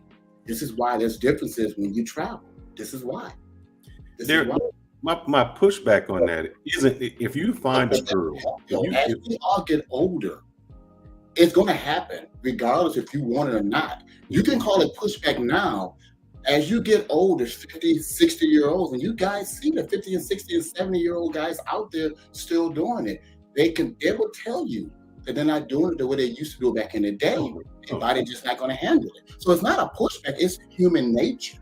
So what I'm saying is there's a difference if you have a girl who is a ride or die with you and she average. I don't have nothing wrong with that. Nothing at all. I'm saying why travel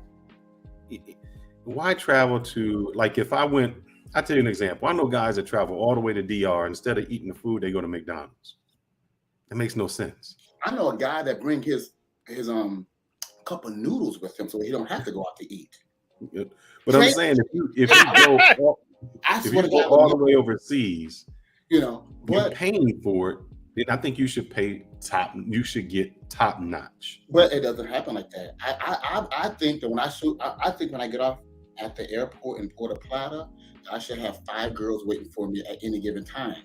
That's what you can think that, but that's not what exists.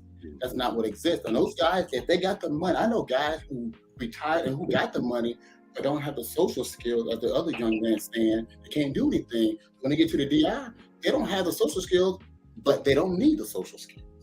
Okay, got reply to that. What's stopping them from working on their social skills?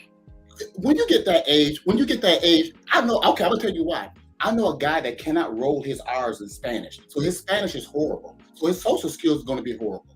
Plain and simple. He can't get past level 1 if he can't, roll your R's. So if you cannot speak to the girl because you cannot roll your R's because all your life you know how to speak one way, now you force me to try to do something a different way, and it's not going to work. All they got is just their money, and that's all the girls want. So if all they want is pay for play and they can afford it, who are we to say, no, you shouldn't do it that way? If he's trying to be happy, why would I hate on his happiness?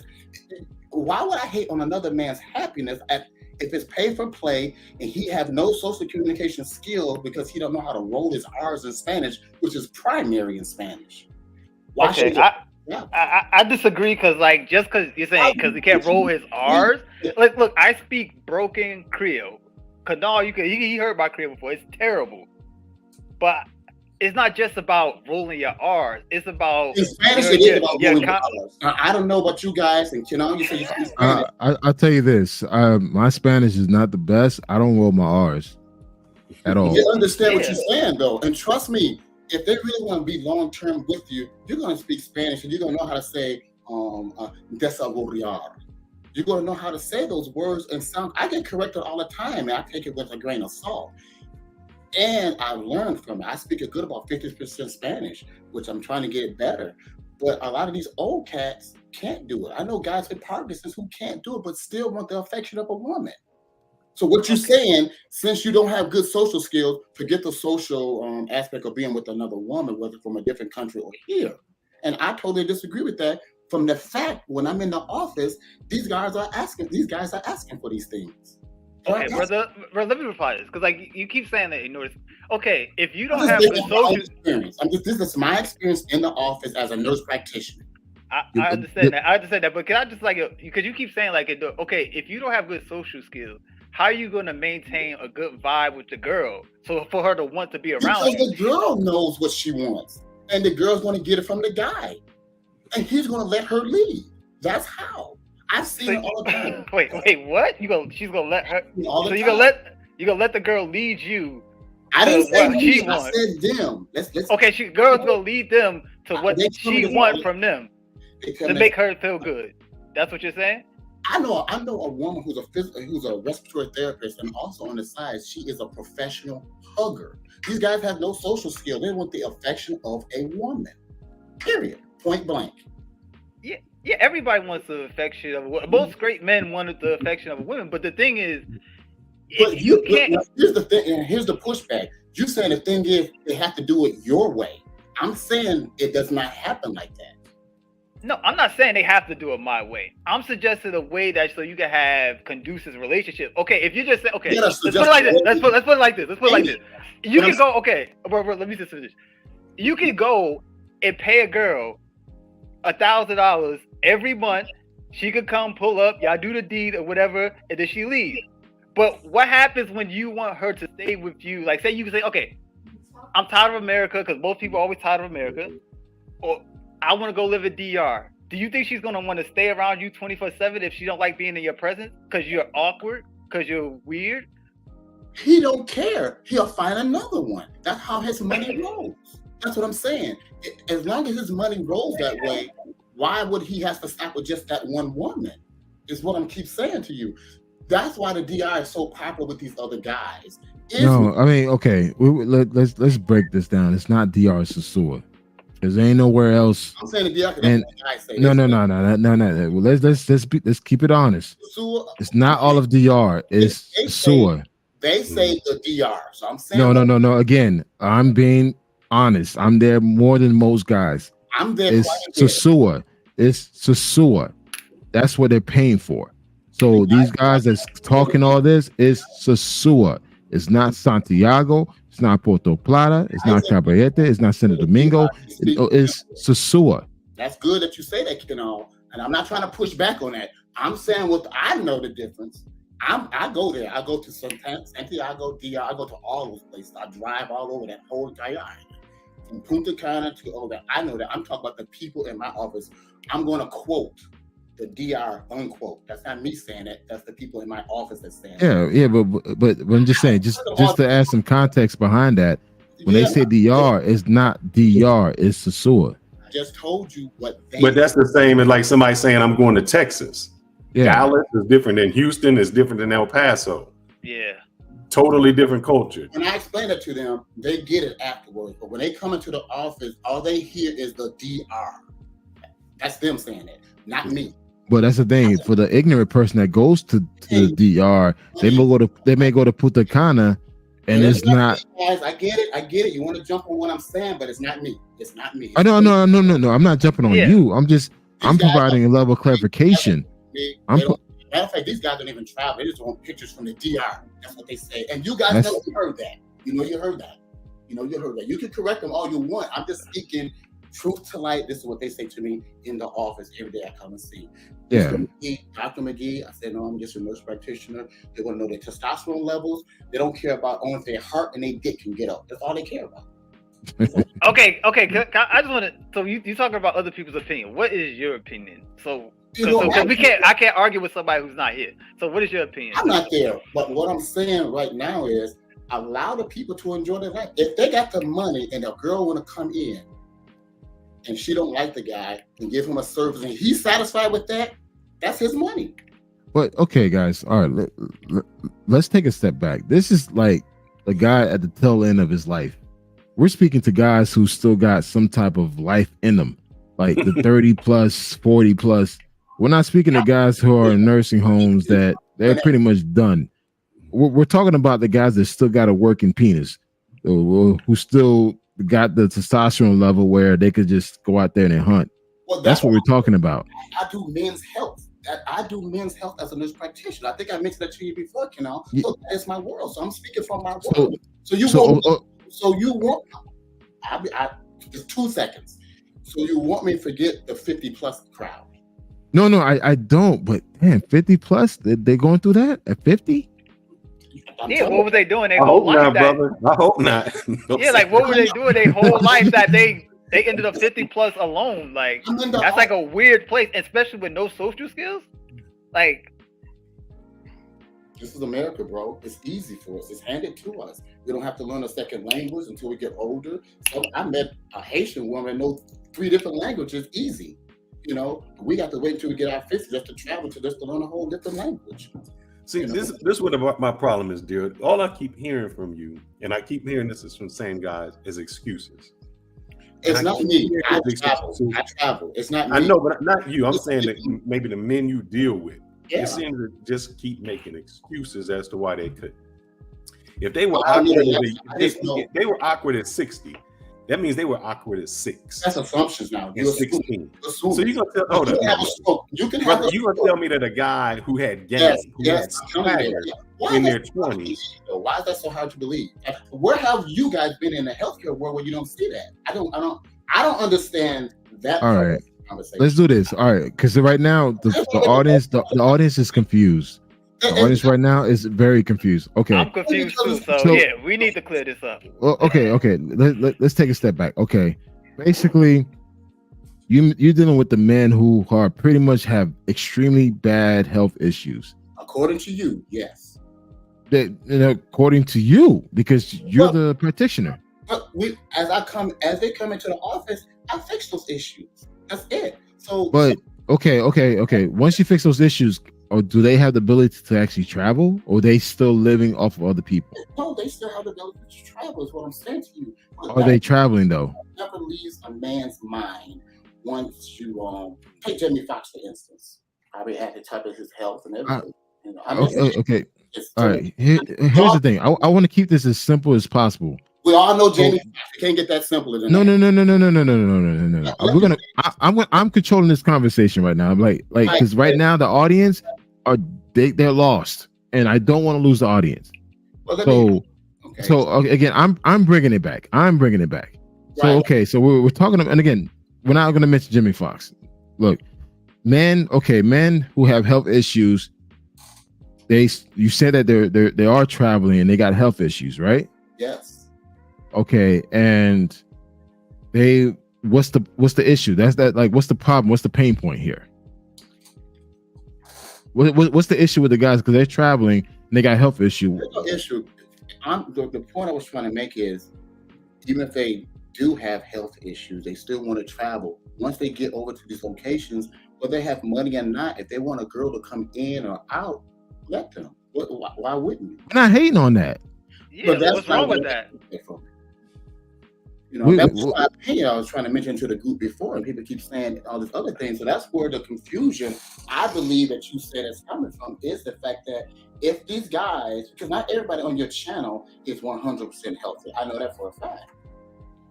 Oh, okay, all right. But you're talking about a small minority. But even if they're functional enough, hold on, bro. If they're functional enough to travel and go different places, why are they not functional enough to actually work on themselves? If they're functional enough to get on a plane, go all these different places, do all this stuff, why are they not functional enough to actually work on themselves? Maybe you have to ask them that. Well, no, I mean, I'm not in a position to ask them that. You are. I am, and that's why I'm trying to bring to the roof. That's what I'm trying to explain. Well, no, that's the point. I can't talk to them because I don't have access to them. I'm trying to say it's no point, because what we're talking about, the way we do and don't in dating, sometimes it affects just a small number of people in the group. Okay, but we're talking to the majority of men who are healthy and functional, who are able to travel, do these things. So it's just like, again, it's just a small minority of men who have health issues that travel. A small minority. How do you know that? To say that is assuming. This is not a health segment. I'm sorry. This is not a health segment. I'm just speaking from. I'm just bringing my information to the group. I'm sorry. I understand because I do see a lot of fat black men traveling, wobbling through the airport, trying to, and more than likely they're taking blue pills like off the street. I see it all the time. But the thing is, we're not talking about that. We're not talking about health issues. We're talking about the do's and don'ts of dating. That's it. So let's see. We got Buck and I think Marty on the line. Let's get their perspective, and then I want to go back to KG. All right, let's go. Yeah, go ahead. Buck, travel, you there? Once, going twice. Yeah, maybe you out. All right, next person.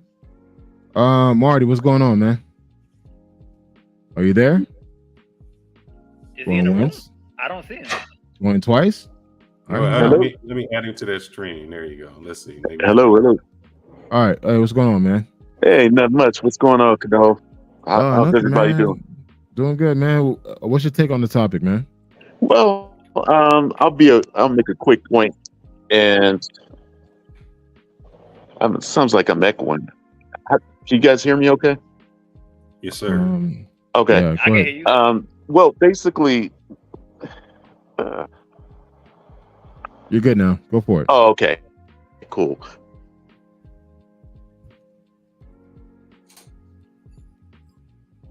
Did he cut out? Yeah. I think you cut out, Marty. Maybe you got to bounce and come back. Hey, Marty, try again. We're gonna kick you out. All right. So go ahead, Fearless, man. So I still want to get back to the basics of this conversation is what you should do, the do's and don'ts of traveling. And I think the reason we started this conversation is we have traveled a lot overseas, and we see a lot of guys that get in trouble from traveling. They don't do the right thing over there. And I think we really wanted to find out, how do you vet a girl? How do you date when you're overseas? That's really the nemesis of this. What you should do, what you shouldn't do. Since a lot of guys are trying to get relationships and have something serious instead of just a pay for play, what are the pitfalls and things they need to watch out for while doing so? So that's what I want to hear your perspective on, KG. You've traveled. You said you tried to talk to people. What is it that advice you would say, hey, just don't do that overseas? Or, yeah, these are some things that, you can bring over to make sure that you got a good girl.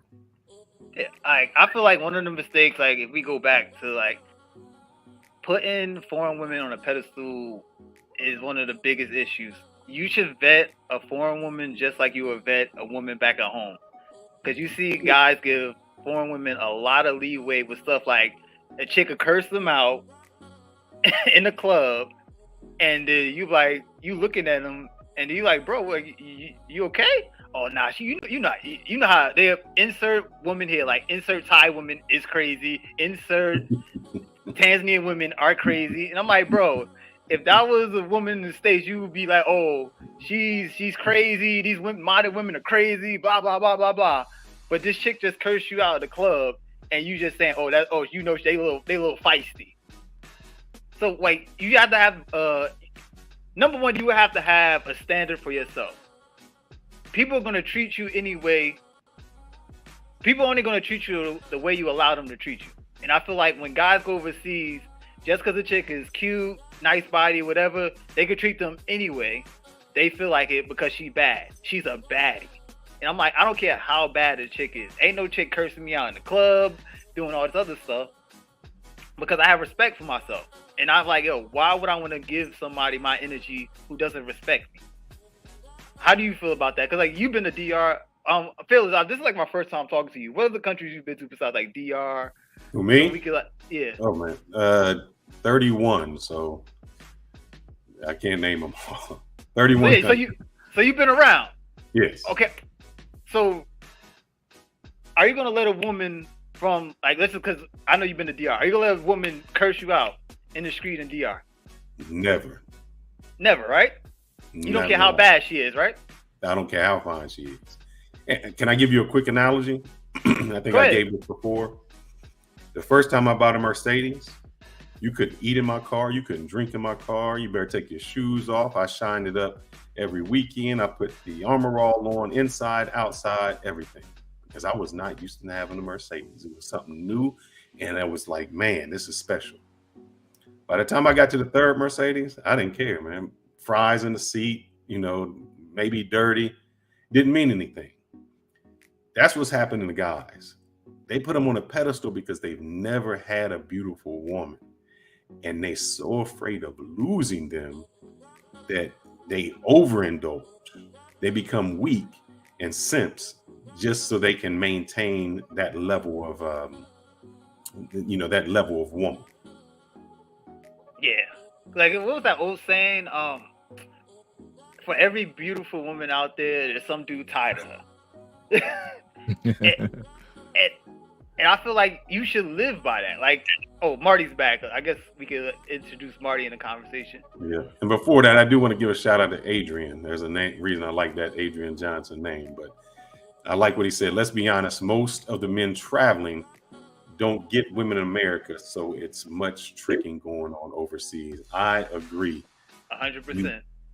I think you need to have a foundation. You know, going overseas used to be, before you had the Spirit and Frontier Airlines and the discount airlines, it used to be a privilege. You used to have to have some kind of money, and it was a different type of man that traveled. It wasn't the bottom of the barrel. It was a different echelon of men that traveled. Now it's just opened up, you know. Yeah, can I say something right quick? Because like, I always feel like a lot of dudes say like, I don't need to get women in America, and I'm like, what's so bad about getting women? Are there beautiful women in America? Yes. Are there women that are submissive and do their thing in America? Yes. So why is it so like taboo? Like, oh, I can't touch American women, and they look like oh, if you say like, oh, I could get women in America. Oh, American women don't matter. Like, bro, what is the difference? Maybe can I ask y'all this? Can y'all tell me? Wait, what is the difference between American women, Dominican women, African women, Asian women? Like, what is the fundamental difference that is so extravagant that separates? Well, I can't say modern women. Like they say, a modern women from foreign women. Do y'all know the difference? Culture. It's all culture. I agree. Culture. That's what separates them. I agree. I think culture plays a huge factor in separating them from most Western societies. So Yeah, okay, so do you feel I'd have like to agree culture with that. elevates them above American women then? Yes, I do. I wouldn't say elevate. I'll just say it just separates them. They have a foundation. They have a historical foundation that keeps them grounded. We don't. This side of the world, we don't. It's like everything's fluid. Everything changes every year based on administration, laws passed. It just changes. Yeah, guys, that I'd have to agree with that. I mean, I think American women, there's definitely some differences in how they approach the dating scene than women overseas. Just because, not that they're different as women, but the circumstances, the laws, the stuff they're allowed to kind of get away with, the leverage they have. I mean, it's very different than in many other countries.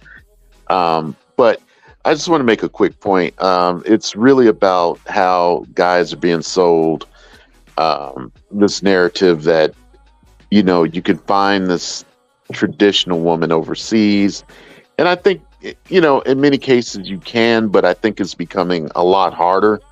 And so I think guys have to prepare themselves to, you're going to have to learn how to deal with women, man. I mean, you've got women in remote villages that have Instagram, and now they might have access, or a celebrity might have access to them, like, Drake, Burna Boy, or whatever. You know what I'm saying? Like, he might be in their DM. So you thinking you getting this sweet little village chick, is like, no, she's glowed up, man. Like, she's got clout. So there is no real, the cheat code is becoming less and less powerful of us just traveling, and there's some kind of wow factor with us being American. I just think we've got to offer more, more than just that. And we got to work on our personal skills and dating skills and appearance, finances, everything else, like you would anywhere else. So that's what I wanted to drop in there. They're just really, that sweet little village chick is becoming less and less harder, more and more harder to find. I would think. And I disagree. I don't think it's hard to find. Dudes are just lazy to put in work. Dudes are lazy to exploring the country. These countries are huge. It's just like, even within the United States, you know how big this country is, but dudes don't travel. They travel to the same places. So no, it's not harder. Dudes just fucking lazy. That's it. Yeah. I mean, that there is some validity to that, I think, but I mean, you have to be realistic. Like, most guys don't have the ample free time to go out and explore those other places. Oh. Like, so I don't know. I think more people are connected by the internet nowadays. So that is kind of a lot of guys' playing field, and what's on there, man, is not necessarily your traditional woman, even if she's coming from a small locality. So but the thing is, when dudes look for a traditional woman, are you traditional? Yeah. Are you? Because understand that there's no 50-50. There's no, you pay the light bill, I pay the water bill. No. I mean, are you 50? I mean, are you traditional? And that's why I laugh at this whole notion about, things the way they are. I mean, dude, you got to put in work. You got to show your value as a man. You got to put in work. And the thing is, we live in a society where men do not want to put in work. Well, every guy's a high value man because they've been listening to Kevin Samuels. That, you know how that is, man. Like, the $60,000 millionaire. It's like, now you got brothers. I don't know. I mean, they're like messenger boys, and they think that they deserve a stay-at-home wife. I mean, they're just as delusional as the women. The women with 3-4 kids expecting to get a guy making $500,000. It's like they're on that same scale of delusion. So, I'm gonna disagree with you on that, Marty. And the reason is, I seen a program where they were in Philippines, and they were asking the Filipino woman, how much does a man need to make? And it basically went down to about $800 a month. That's what they were content with. So it's not that your woman couldn't stay at home. It's that the American woman wants so much materialism, and she's doing things for people outside of the family, that one income won't support the family, because her needs and wants and what she thinks she should have greatly exceed what reality is. Yeah, they definitely want a lifestyle here, but you got to understand, we do have economic abundance that most places don't have. Like we waste more than some people ever consume. So I think that's where that's coming from. But the difference is when you take a chick out of a Colombia, DR, whatever, and you expose her to this lifestyle, and she is, she may be from a lower strata, and she may not have the best kind of self-control and character. She might have some kind of poverty characteristics. She may think that that's her self-worth, and she's going to drain you dry trying to keep up with that, because she's going to think the what we just called this broadcast is the do's and don'ts of dating while overseas. One of the don'ts is get a woman from a low economic atmosphere and then try to bring her to the States and think you're going to be able to change her mentality. That is a don't. Yeah. If she's ghetto there, she's going to be ghetto here. Right. But we could export her. We could export bad expectations to another country. Like if we relocate to Colombia and we start treating these low barrio girls to way more than what they're used to, then we might as well just bring them back here. And I see brothers doing stuff like that, or even when they're just on vacation in these countries, they're like whining and dining these chicks. And I'm like, these girls are a hood. You can't see that, But, I mean, the problem is they can't see that because they're not used to the women in the first place. And that's why I come back to the thing is this is why I always say, you are who you are. If you act a certain way in the States and then you go overseas, you're going to act the same way. So if you're not used to attention and you first time you go get attention, you don't know what to do with it. So it's basically like giving a gun to a kid. Like they have no training or whatever. They're the most dangerous thing out there because they don't have no idea what they're doing. Now, if you put a dude with no social skills, never been around beautiful women, you put him around beautiful women, she could tell him anything. And he's gonna listen to it because he's not used to that.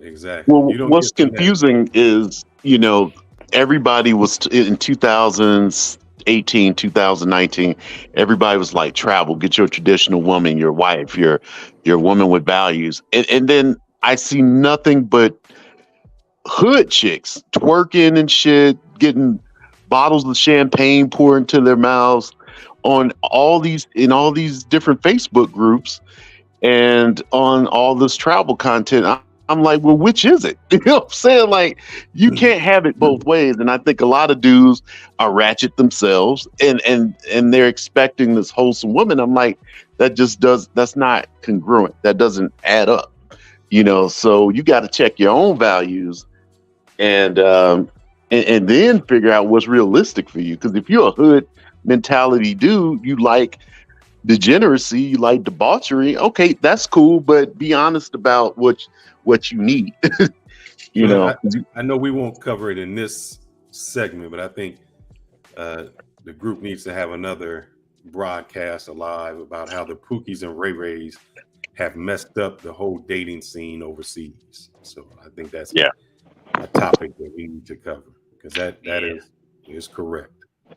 Yeah, and I think it's because the thing is why you see a lot of the ratchetness online is because dudes don't even have enough time to find traditional women. Like most traditional women in these countries, they're not gonna be at the club majority of the time. Like I stayed in Tanzania for the first time 6 months, and it was like this beautiful girl that worked at the place I stayed at. Like she was nice, but I want to talk to her, but I don't talk to people that too close proximity just in case something wild happens. And I asked her yo, so what's cool to go out here? She's like, I don't know. I'm like you don't know what's like good bars and anything? He's like, no, I never go out. I'm like, what you do for fun? I work. Sometimes I go hang out with my friends, but I'm not in the club, so I have no idea. And this chick was like bad. Like she was really, really bad. But nobody's gonna have access to us because she's never at the club. Where you gonna get access from? You're gonna have to go to like local community events. You got to embed yourself in the community to probably find her somehow, or just happen to stay at see her at her job or something like that. So dudes they're not even putting themselves in a position to meet traditional women because they only staying in the country for a weekend or 1 week. Do y'all agree with that? Yes or no? I agree. I agree. But that's we're lazy. We want to go for the low hanging fruit. So that's one of the issues. But I know one thing. I know we've been going about 2 hours now. I don't want to keep everyone here long. I think it's a great topic. I think that what we have to do is the people who have traveled. I don't want to say mentors, but the OGs that have traveled and have some experience. Let's try to teach the young groups the pitfalls of going back and forth. And I want to make sure, this is a great topic, but as Ken will know, he travels. If you want to see what happens when a lot of great brothers go over to Cuba and have a great time, you got to tune in tomorrow because we have another broadcast about our experience in Cuba. And, is it a place that you should go to travel? Well, I think we got King James on there. If you can bring him in for the last few minutes, and we can do it. Hey, what's up, King? How you doing, man? What's going on, man? Shout out to Black Man Travel. Shout out to AD Fearless. Excellent live, brothers. You guys are dropping some excellent content, man. No problem, man. By the way, guys, King of Dreams was with us in Cuba, so we did our thing out there. Had a great time, man. So hey, it's what it is. Yeah, absolutely. One of the things that, not necessarily a question, but a comment, if you will. I agree with pretty much everything what you guys are saying because, we're talking about the guys that are looking for a quality woman. And if you are not a quality man, then you're not going to find a quality woman, right? So what's the saying? You lay down in dirt or, you play with dogs, you get fleas, something of the sort, something like that, right? Right. Yeah.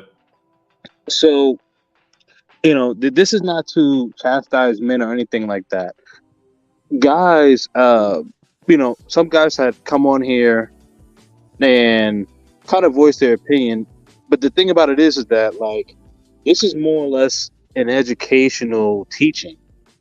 So if it doesn't apply to you, let it fly. That's really my thought process on that. But I just wanted to come on here and give you guys a quick shout because I know you guys been going on for about 2 hours. I know it's Saturday night and I know everybody's tired, but excellent live, gentlemen. Thank you. Appreciate that, man. Oh, by the way, guys, this is podcast. Oh yeah. Right. Well, let me check on that, guys. Tomorrow, if you want to know everything about Cuba, Havana, Cuba, join tomorrow live. We're jumping on King's platform. We're all doing a live stream. All 5 of us. All 5 of us was in Havana, Cuba for 4 days.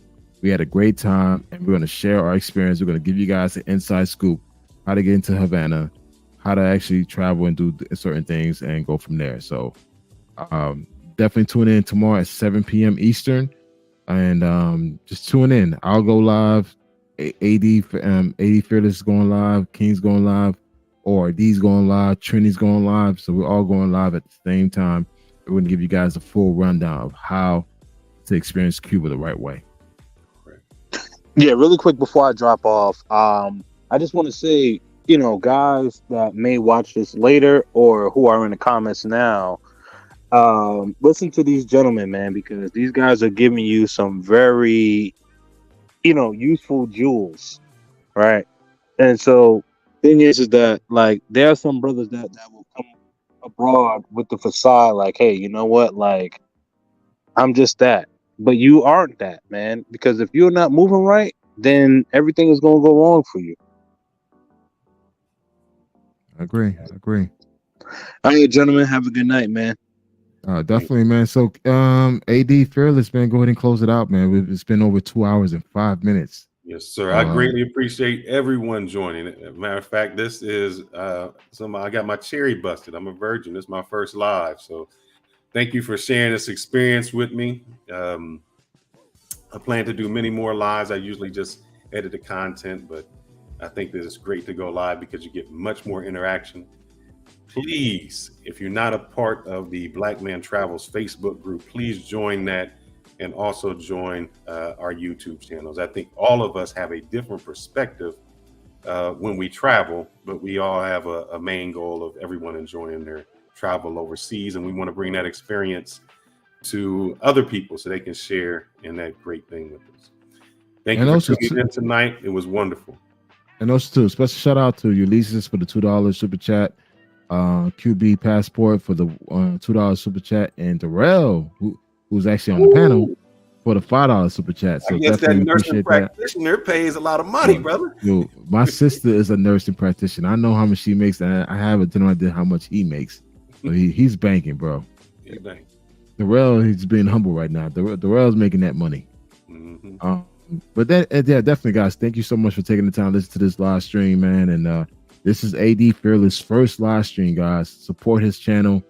This guy has mad receipts, man, and just some real thoughtful, engaging conversation, some real grown man talk. Sign up, check him out, AD Fearless, and go ahead, AD, close it out, man. It's your first one. That's it, brothers. Tune in tomorrow for some more exciting things. Tune into our channel. All right, guys, and everyone have a good evening. Stay safe. Appreciate y'all having me up here. Y'all have a good night, guys. Likewise, we appreciate the love and the support. And again, guys, stay tuned for tomorrow. We're doing about everything you need to know about Cuba, visa, currency exchange, where to go, everything. So tomorrow, tune in tomorrow. We're all going live. And tomorrow, 7 p.m. Eastern, 6 p.m. Central. Definitely join. Have a good time. And let's do this, man. And with that being said, we thank you so much for everything. And, man, peace out, guys. We appreciate the love and support, man. So with that being said, gonna close it out. Here we go.